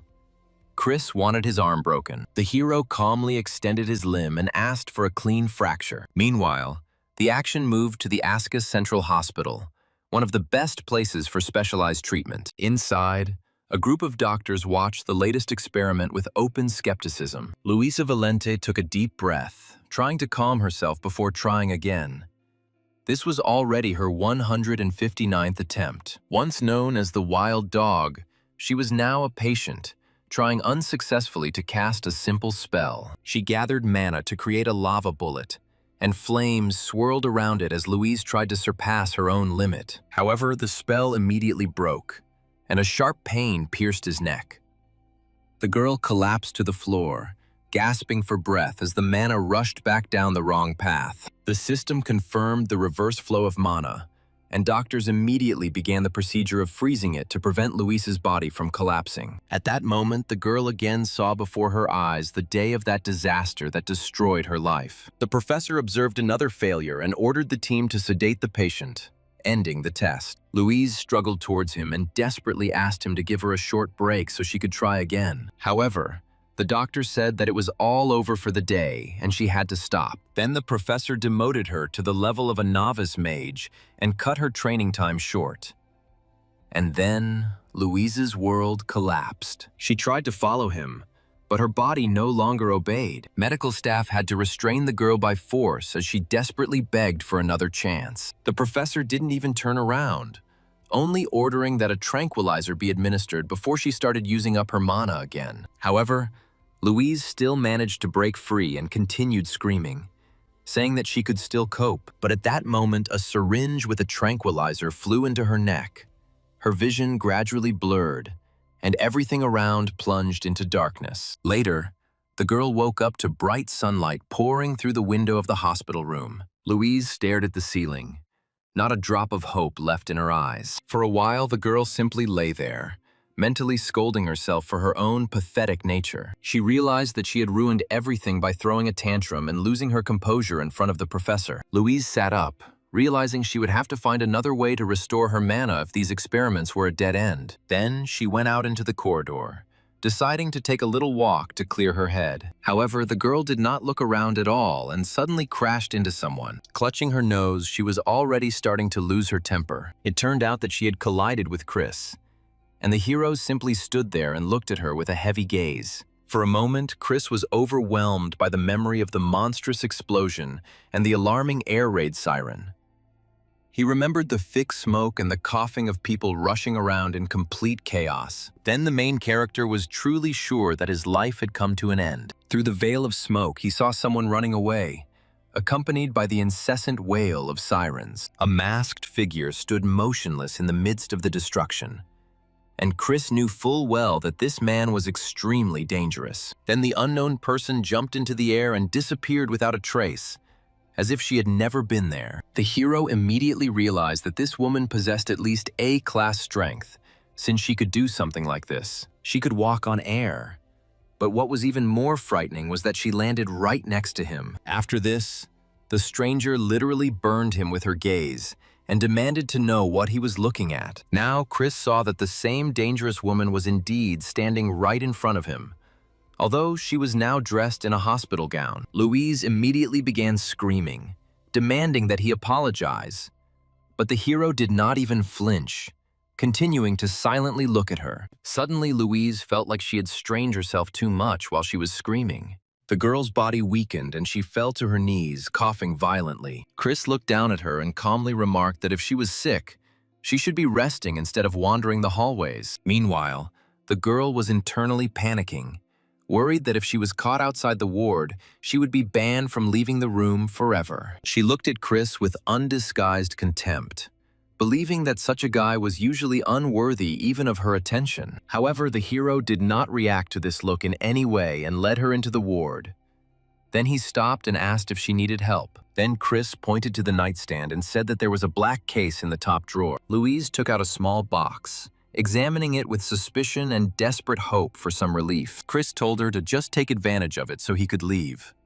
But the girl demanded that he stop sticking his nose into something that wasn't his business. After this, Louise took a deep breath through the inhaler and exhaled slowly, waiting for the medicine to take effect. Chris watched her every move carefully. Finally, he asked why she was hurting herself if she was supposed to be recovering. The girl was completely stunned by this question.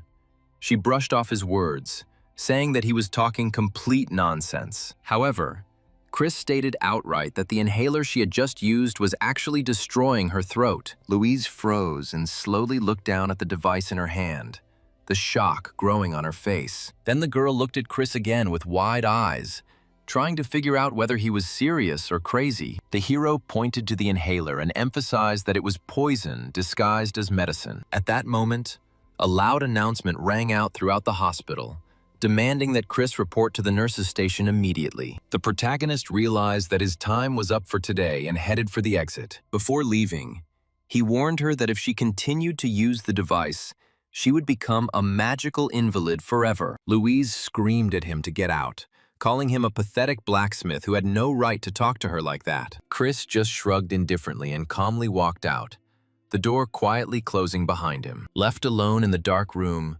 Louise curled up on the bed and continued to seethe with anger, remembering this strange encounter. Meanwhile, a system message appeared outside in front of Chris, informing him that he had established contact with Louise Valente. The doctor soon confirmed that the fracture was clean and would heal completely in about a week without damaging his magical channels. Then the hero asked when he would be discharged, but the doctor suggested staying for another week for complete safety. Chris immediately realized that he could extend his hospital stay for at least 2 weeks. This time was more than enough to get closer to Louise and begin to work on her magical channels. However, First, he had to get rid of the mana-destroying inhaler she constantly used. Then Chris asked the doctor if he knew Louise Valente.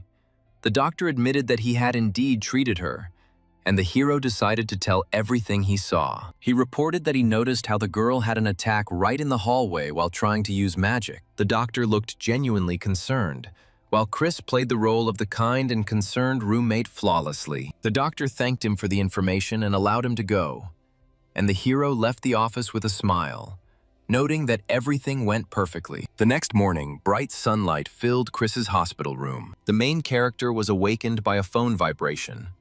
It turned out to be a call from Jake. Chris immediately responded and asked him to tell him everything he had managed to find out at his request the day before. Jake reported that he had discovered extremely suspicious details related to the incident that destroyed Luis's career. He then explained that the Ivory Tower was a sponsorship fund that had enormous influence over the students at the academy. Each year, the organization selected scholarship recipients, and at the time, one of the leading contenders was Guts Kruger. The only person standing in his way was the former genius sorceress Louise Valente. Jake revealed that the Barmouth family had deliberately provided Louise with a defective weapon, which exploded during the duel. It was clearly a joint scheme between Getz and the Barmouth family against Louise.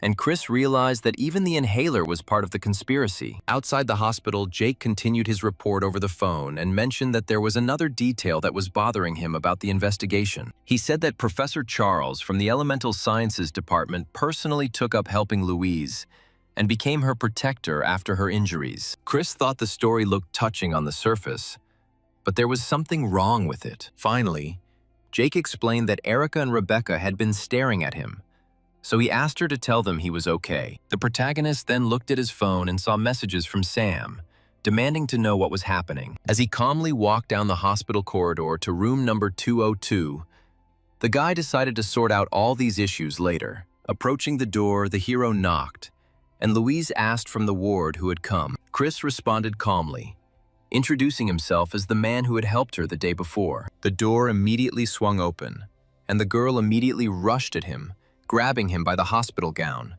She had been waiting for him for a long time. Louise then pushed Chris hard against the wall, holding him in place. But the protagonist only looked at her calmly. After this, the girl loudly began to shower him with insults. Her scream echoed throughout the building and even scared the birds outside the window. Chris only asked why she suddenly started scolding him, and Louise was angry because it was because of him that the doctor found out about her secret training. As a result, she was ordered to remain completely still for 2 weeks, which disrupted her entire rehabilitation. She had been working hard for the last 6 months to recover, but Chris's intervention ruined all her efforts. However, the hero immediately reminded her about the inhaler and asked if she had used it again after his warning. Then he suddenly stated that the mana burns she thought were incurable could actually be cured. The girl chuckled and asked if he understood what mana burns were, if even the strongest conquerors of the tower could not heal them. However, Louise stopped screaming, deciding to listen to what this blacksmith was going to say. Chris walked over to her locker, saying they had a lot to discuss if she really wanted to get better. He then took out an inhaler and asked who gave her this device. Louise hesitated, but admitted that she got it from the professor. Then Chris looked coldly at the device and called it by its real name, Mana Eater. Louise asked in confusion what this meant. Then Chris promised to show what exactly was happening to her body. Chris suggested thinking of her magical channels as an electrical system, originally designed for 110 volts. Louise watched carefully as the hero used magic to reveal the hidden damage to her magical channels. Chris pointed to the channels in the neck area and explained that due to the effects of the inhaler, it had been artificially changed to 220 volts. This discrepancy constantly caused mana overload, which prevented her from using magic safely. Realizing this, Louise grabbed her throat and gasped in shock. At that moment, the girl was overwhelmed by memories of that day. Professor Charles handed her an inhaler, assuring her that it would be extremely effective in treating her wounds. He seemed like a caring mentor then, and Louise thanked him. She had no reason to suspect him. The professor placed his hand on her shoulder, hiding his true emotions behind a calm expression. He said that one day she would overcome the mana burns if she continued to use the medicine and did not lose faith in herself. The girl then only smiled gratefully, sincerely believing that it was he who helped her not to give up on her dream. Now she realized that the professor was just playing with her life for his own amusement. Louise was overcome with a new wave of rage and vowed to make the man who had betrayed her pay for everything he had taken from her. The hero only grinned and reminded her that he was only a blacksmith and could not miraculously heal her damaged magical channels. While he couldn't repair the damage directly, he was still able to alter it so that she could use magic again. Louise understood perfectly well that such a deal was not free. Chris then directly said that he wanted Louise to help him explore the 6 great demonic realms in the future. She was left with 2 options: trust him and change her destiny, or give up her future. Now the choice was hers. After a short silence, the girl smiled confidently. She extended her hand to him, warning him not to take back his words later. They then shook hands, officially becoming partners from that moment on. Chris pulled out the key tool for their first practice, a plastic bag filled to the brim with fresh cherries. Louise immediately became wary, thinking that instead of classes, they were going to force her to participate in some strange show. However, the hero immediately got down to business and asked what type of mana was causing the most damage to her magical channels. He then explained that the real danger was the purified mana that was passing through her damaged body. Then the question arose of how to use magic without. But Chris explained that mana needed to be purified right on the tip of the tongue. The girl couldn't believe that someone was seriously suggesting using a body part that had almost no magical channels. However, Chris pointed to her and stated that she was the only person in the world capable of mastering this method. In her past life, Louise earned the fearsome nickname Wild Dog, precisely because she mastered this insane technique. Despite all her doubts, the girl still decided to try and asked where to start. Then Chris threw a cherry into his mouth and explained that first they had to strengthen the magical channels in his mouth. Then he showed the result. A perfectly knotted stalk lay on the tip of his tongue. Chris explained that at first she was able to use her teeth to help, as using only her tongue was difficult for a beginner. Gradually, the girl began to seriously think that she had met not a genius at all, but a real madman. Soon, the hospital was filled with her frustrated cries as she tried unsuccessfully to perform the exercise. The training forced her to scream at the top of her voice, putting all her emotions and mana into it. She then had to repeat complex tongue twisters while maintaining a steady flow of mana. Furthermore, Chris forced her to speak with a stick in her mouth, making it almost impossible to maintain clear pronunciation. Exactly 1 week later, Louise finally completed the task and proudly showed off the cutting, tied in a neat knot. Chris was impressed. She mastered the exercise in just 7 days, but the girl herself pretended as if nothing special had happened. And suddenly it dawned on her that for a whole week, all she had done was scream and eat cherries. Louise realized that her only achievement was pronunciation, and she did not understand what all this had to do with magic. However, after a moment, the girl calmed down, apologized for her outburst, and asked what they would do next. Chris replied that now it was time to move on to real training, purifying mana for verbal magic. Louise asked in surprise what he had said, and the hero offered to first show how everything worked. He then explained that verbal magic required only 2 things. They needed a little mana as a base, and a very strong will capable of making their wishes come true. The girl listened carefully and learned that the more clearly she imagined the spell in her mind, the more powerful it became. After this, Chris said just 1 word, and a glowing blue sphere of energy appeared in the middle of the room. He then advised her to start with a simple shape that would be easiest to create during training. With another word,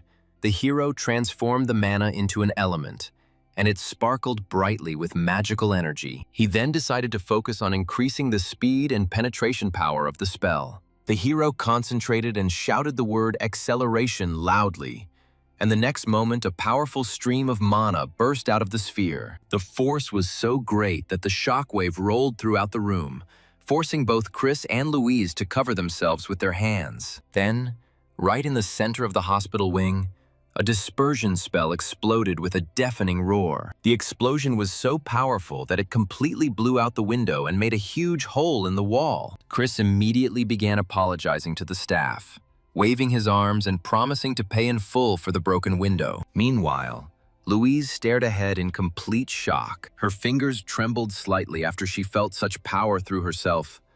The girl finally realized that she had succeeded. Chris watched her calmly and mentally noted that Louise had perfectly replicated his image after seeing him only once. To eliminate the consequences of the explosion, the hero used a restoration spell. Chris then explained that magic depended on the power of imagination and could even violate the normal laws of the world. Louise carefully touched her throat, confirming that using the skill had indeed not caused her any pain. Then the girl quietly said that she really didn't feel any pain at all, while touching the bandages on her neck. At that moment, her face lit up with joy for the first time in a long time.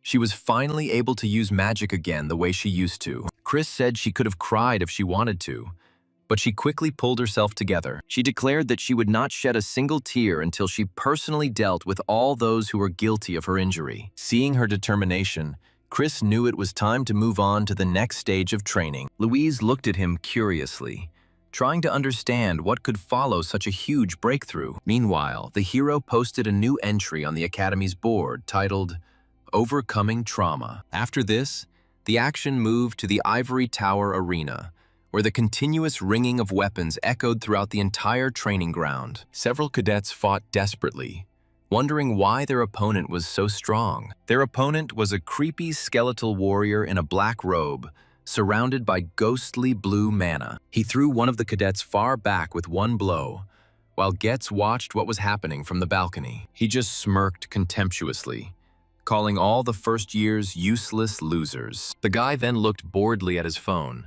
completely oblivious to the battle taking place below. Finally, Getz waved his hand dismissively and ordered the cadets to get lost and not waste his time anymore. As he left the arena, he continued talking on the phone, asking his interlocutor to report in detail on the current situation. As it turned out, Pierre had called him and said that a public challenge had just appeared on the tower's bulletin board. Getz slammed his fist on the table in rage and began cursing the man who had published the entry. It turned out to be a direct challenge from Luisa Valente herself, who called him a coward and demanded a duel. Soon, a crowd of cadets had gathered around, discussing the publication in which Louise declared that she had fully recovered. The girl openly demanded a public duel with Gotts Kruger in order to finally settle an old debt. After reading the entry to the end, Getz crushed the phone, humiliated by the very thought that someone had dared to so openly disgrace their family name. Then he swore that no matter how Louise recovered, this time he would beat her so hard that she would never be able to get up again. Meanwhile, at the hospital,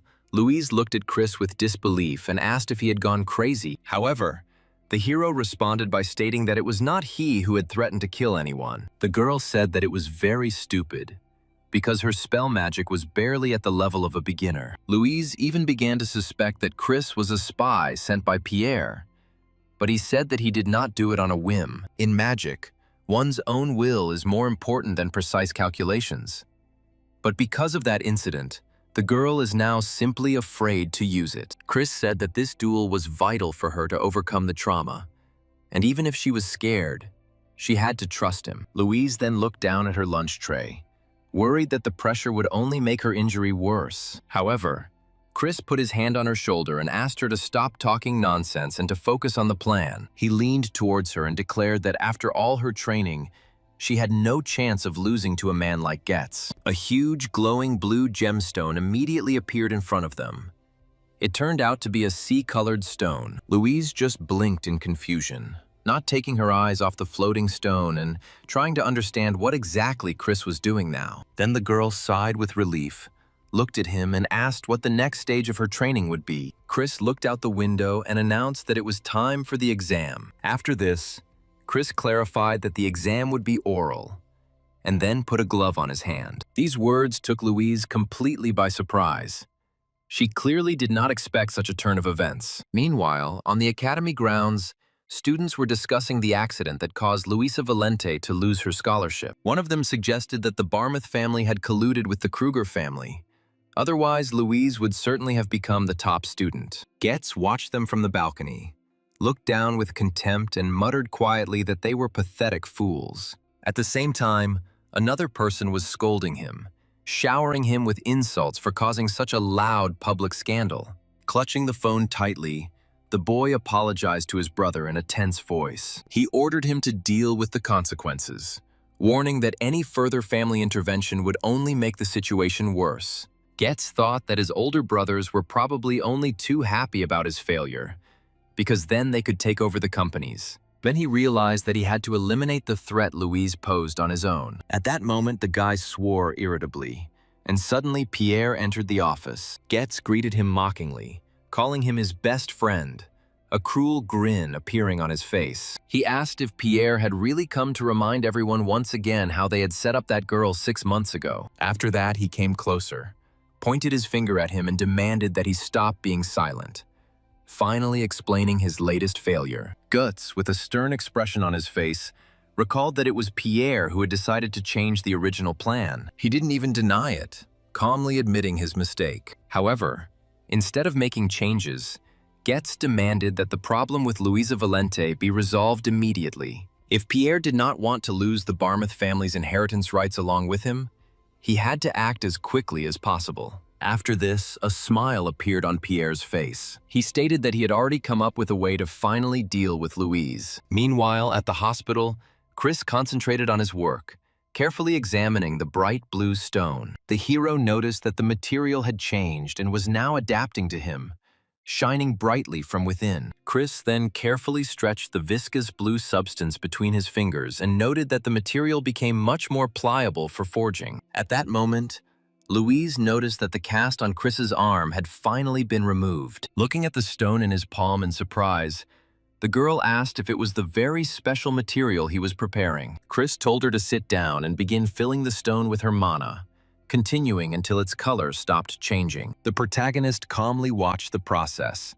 and Louise noted that everything turned out to be much easier than she expected. Chris remembered that before he had to constantly correct mistakes, whereas now the materials themselves seemed to help him. By concentrating his mana, he evenly stretched the metal into a perfectly thin square across the entire working surface. Then the hero began the most delicate work, engraving complex magical channels. A bright light erupted from Chris's palm as he distributed the energy, achieving the perfect balance of each magical circuit. When the glow finally disappeared, Louise asked if he was finished yet. Chris nodded confidently in response. The hero then handed her a sea-colored stone and asked her to carefully place it on the engraved plate. As soon as the stone touched the contours, a wave of energy immediately ran across the table. Then, a powerful stream of blue mana erupted from the point of contact, and bright lines of force began to rapidly spread out across the pattern. Numerous properties began to manifest above the stone,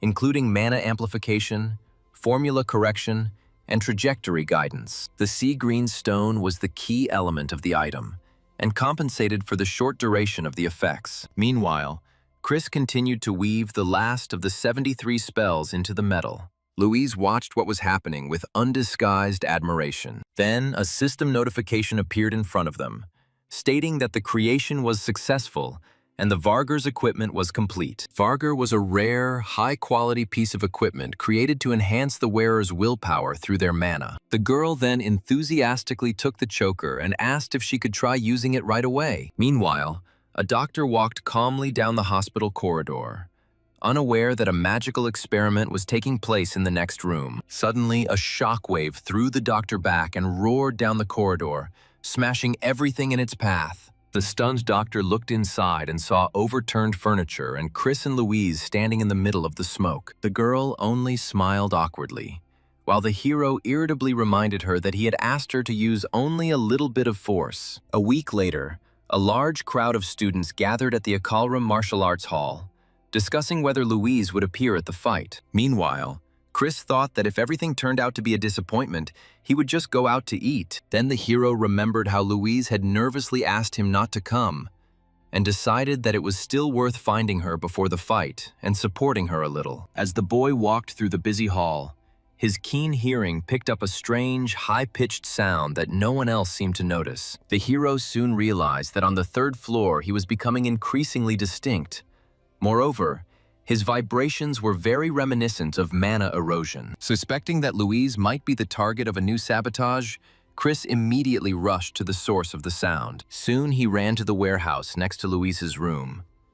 The closer the hero got, the more deafening the squeak became. Finally, Chris kicked the door down with a powerful kick and burst inside. Entering the dimly lit room, he immediately noticed an ordinary-looking box standing alone in the middle of the room. As he examined the box, a voice came from the darkness, declaring that all his efforts had always been just a pipe dream. Chris stopped abruptly, hearing a voice he hadn't heard for many years.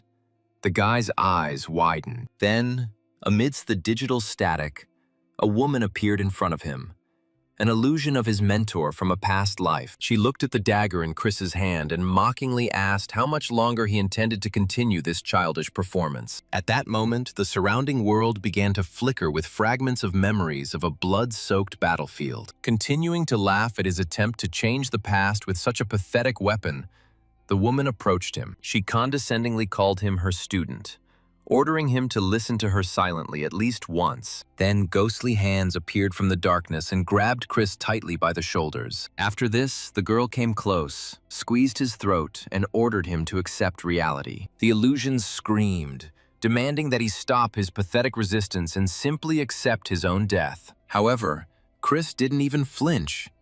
He said that she had made only one mistake. The hero explained that a real mentor never wasted so many words when it came time to kill someone. Without a second's hesitation, Chris immediately dealt the decisive blow to the illusion. At that moment, the entire illusion cracked and crumbled like a broken mirror, and the image of his mentor dissolved. A device was immediately revealed behind the hidden structure, and at that very moment, it began to spark and fall apart. Chris was seething with rage.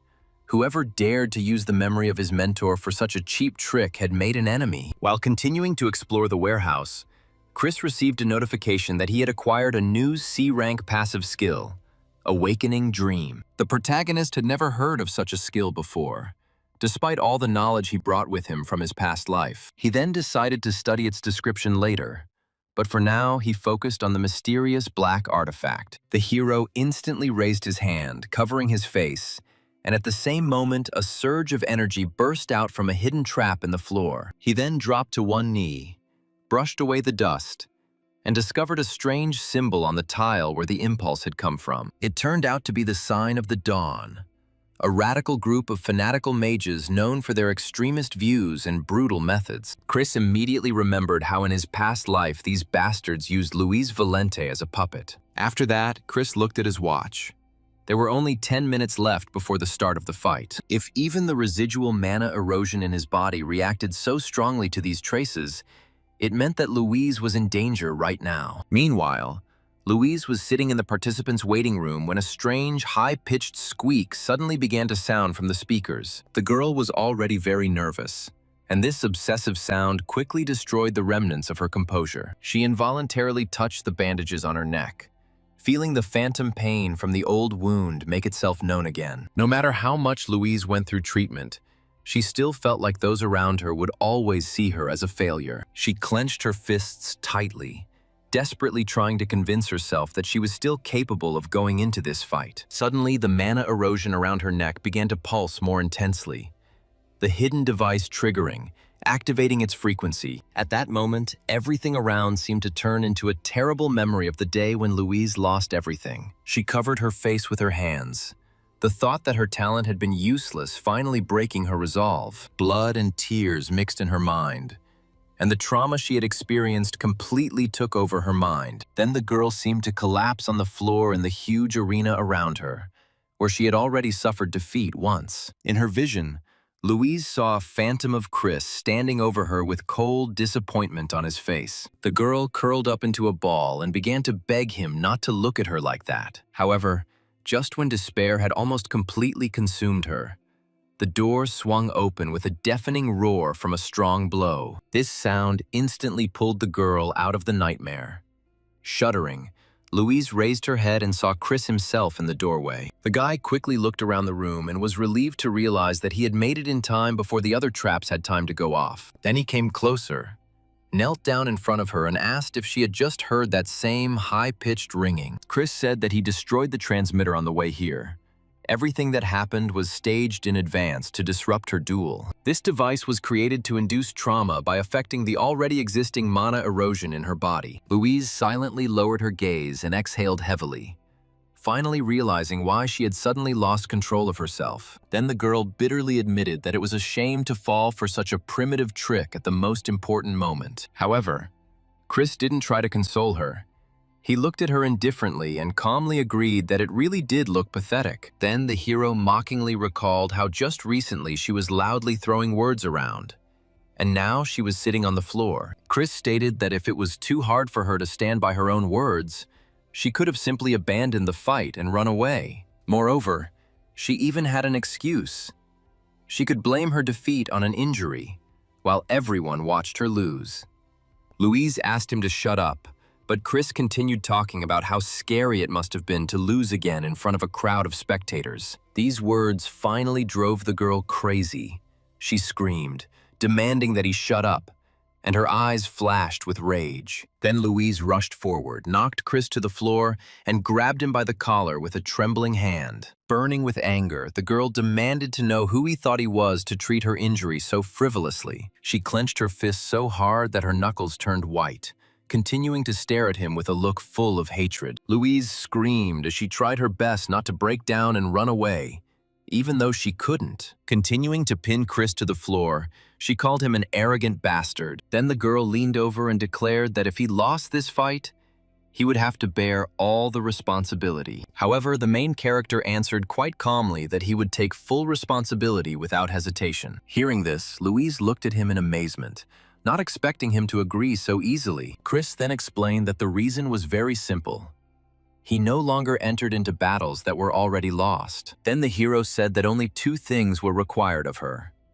First, she had to trust him until the very end. Secondly, she had to do everything possible to literally tear her opponent apart. And after that, the action moved to the arena. Getz was already standing there, clutching his dark staff, and mockingly stated that Louise was trying to protect her pathetic pride. Many immediately recognized Getz's heroic equipment and were surprised that even one such skeleton was worth a fortune. Getz himself only laughed, looking at Louise opposite him, confident that the outcome of the battle had already been decided. Louise thought that both her scar and the enemy himself now seemed much more pitiful than she remembered. The girl then stated that she had been waiting for this moment for 6 months, and a huge aura immediately began to swirl around her. Getz's mouth dropped open in shock.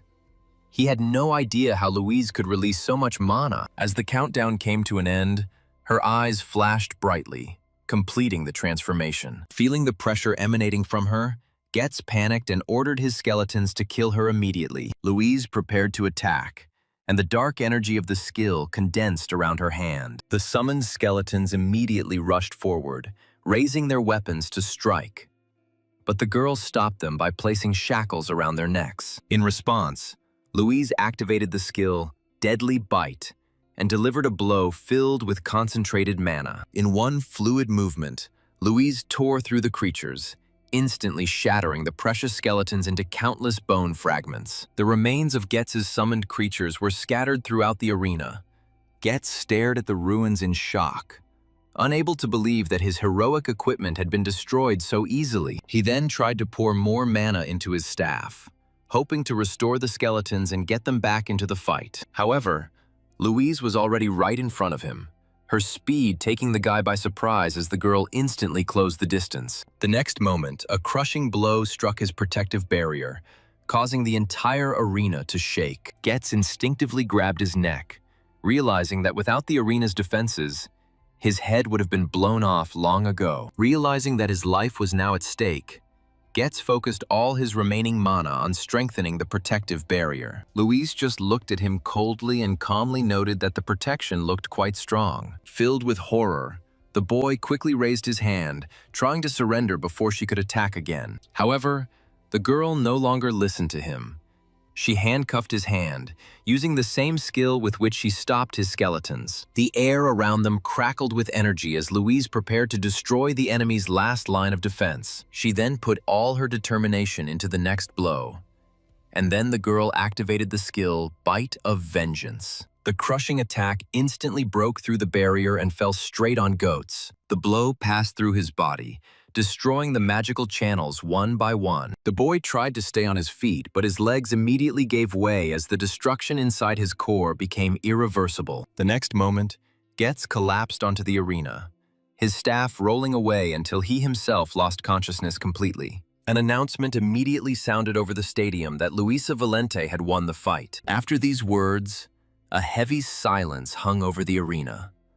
All the spectators silently watched her unconditional victory. Louise looked calmly at the defeated offender. The girl warned everyone who dared to cross her path to be prepared to find themselves in the same situation. We then moved to the building of the Academy's medical center, where Guts Kruger lay unconscious. 38 of his magic channels were completely destroyed, making it impossible for him to use magic ever again. Michael noted that complaints from the UD group and the Dawn organization were becoming increasingly serious. In response, Pierre bowed his head slightly and briefly apologized for his subordinate's failure. Michael looked at him and assumed that since the situation had gotten to this point, he must already have a plan for what to do next. Pierre then outlined to him his plan to deal with Luis Valente after she entered the ivory tower. He also suggested using the upcoming monster clearing practice as a convenient opportunity to personally eliminate Chris. Michael agreed to provide support, but only on the condition that their faction would not be at the center of another scandal. Then his voice became much colder. The man warned that in the event of another failure,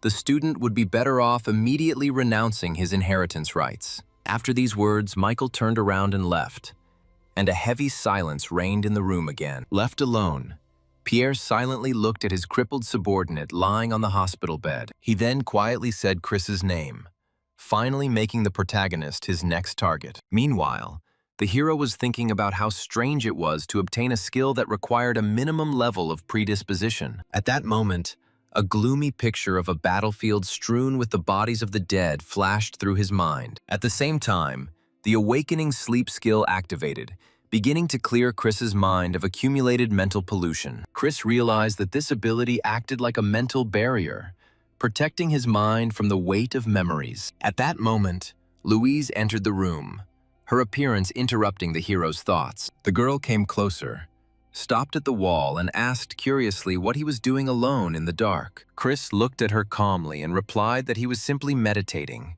waiting for her to arrive. They then sat down opposite each other and began to discuss discharge from the hospital, as well as the doctor's approach to treating patients. Louise smiled and admitted that the doctor had really helped her a lot over the last 6 months of recovery. Then Louise looked thoughtfully into the distance, and her face became serious again.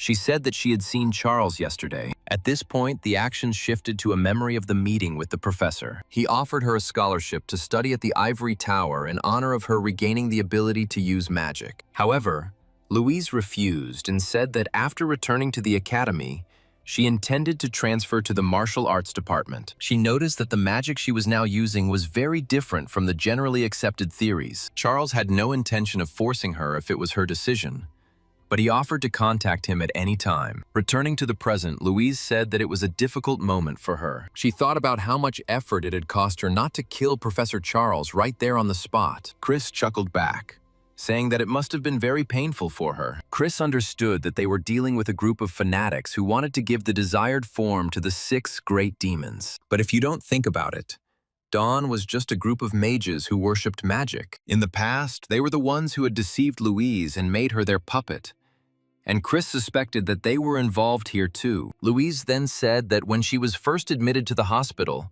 she thought that she would be expelled pretty soon. She didn't know what a girl like her, who was clearly not a heroine, could do in such a situation. She didn't know what such an insignificant person like her could do to take revenge on her offenders. Louise was so frightened by her uncertain future that she eventually decided to simply hide here. Now that she thought about it, it seemed incredibly stupid to her. She thanked the hero for now. Thanks to him, she had a reason to fight on. Louise now believed that she had learned new skills after experiencing severe trauma. Or perhaps all of this also ultimately helped her defeat Götz Kruger. In the end, because of all these events, she was able to meet Chris, for which she was very grateful. Then the girl finally decided to say everything she thought and thanked the main character for the help he gave her. At this moment, the hero received notifications that his connection with Louise had strengthened, reaching level 12. Chris was very shocked.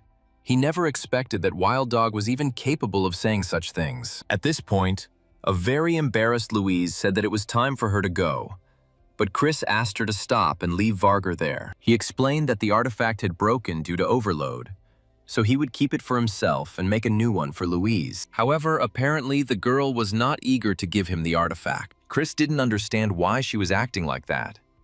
And then the girl smirked. With a warm smile, she said that this thing now belonged to her. Soon the hero went to the office, and after some time, Jake also came there, who was glad to see his friend. He said that he had already collected all the materials that Chris had asked for, and decided that now he could make him a weapon. However, the hero showed him a huge stack of papers, saying that he still needed to look through it all before the next lesson. These were all requests and demands from other students, but the hero decided that he could put it off until later. After that, he followed Jake, and soon the blonde led him to the right room. Chris walked inside and grinned, noting that Jake had done a good job of cleaning up the place before he arrived. However, the guy replied that he hadn't really tried, and then pointed to the shelf with the ingredients he had found at Chris's request. Chris immediately noticed the D-rank water golem's core, which was creating a liquid that was as dense as the golem itself. However, Jake did not understand how he would be able to make a sword out of this,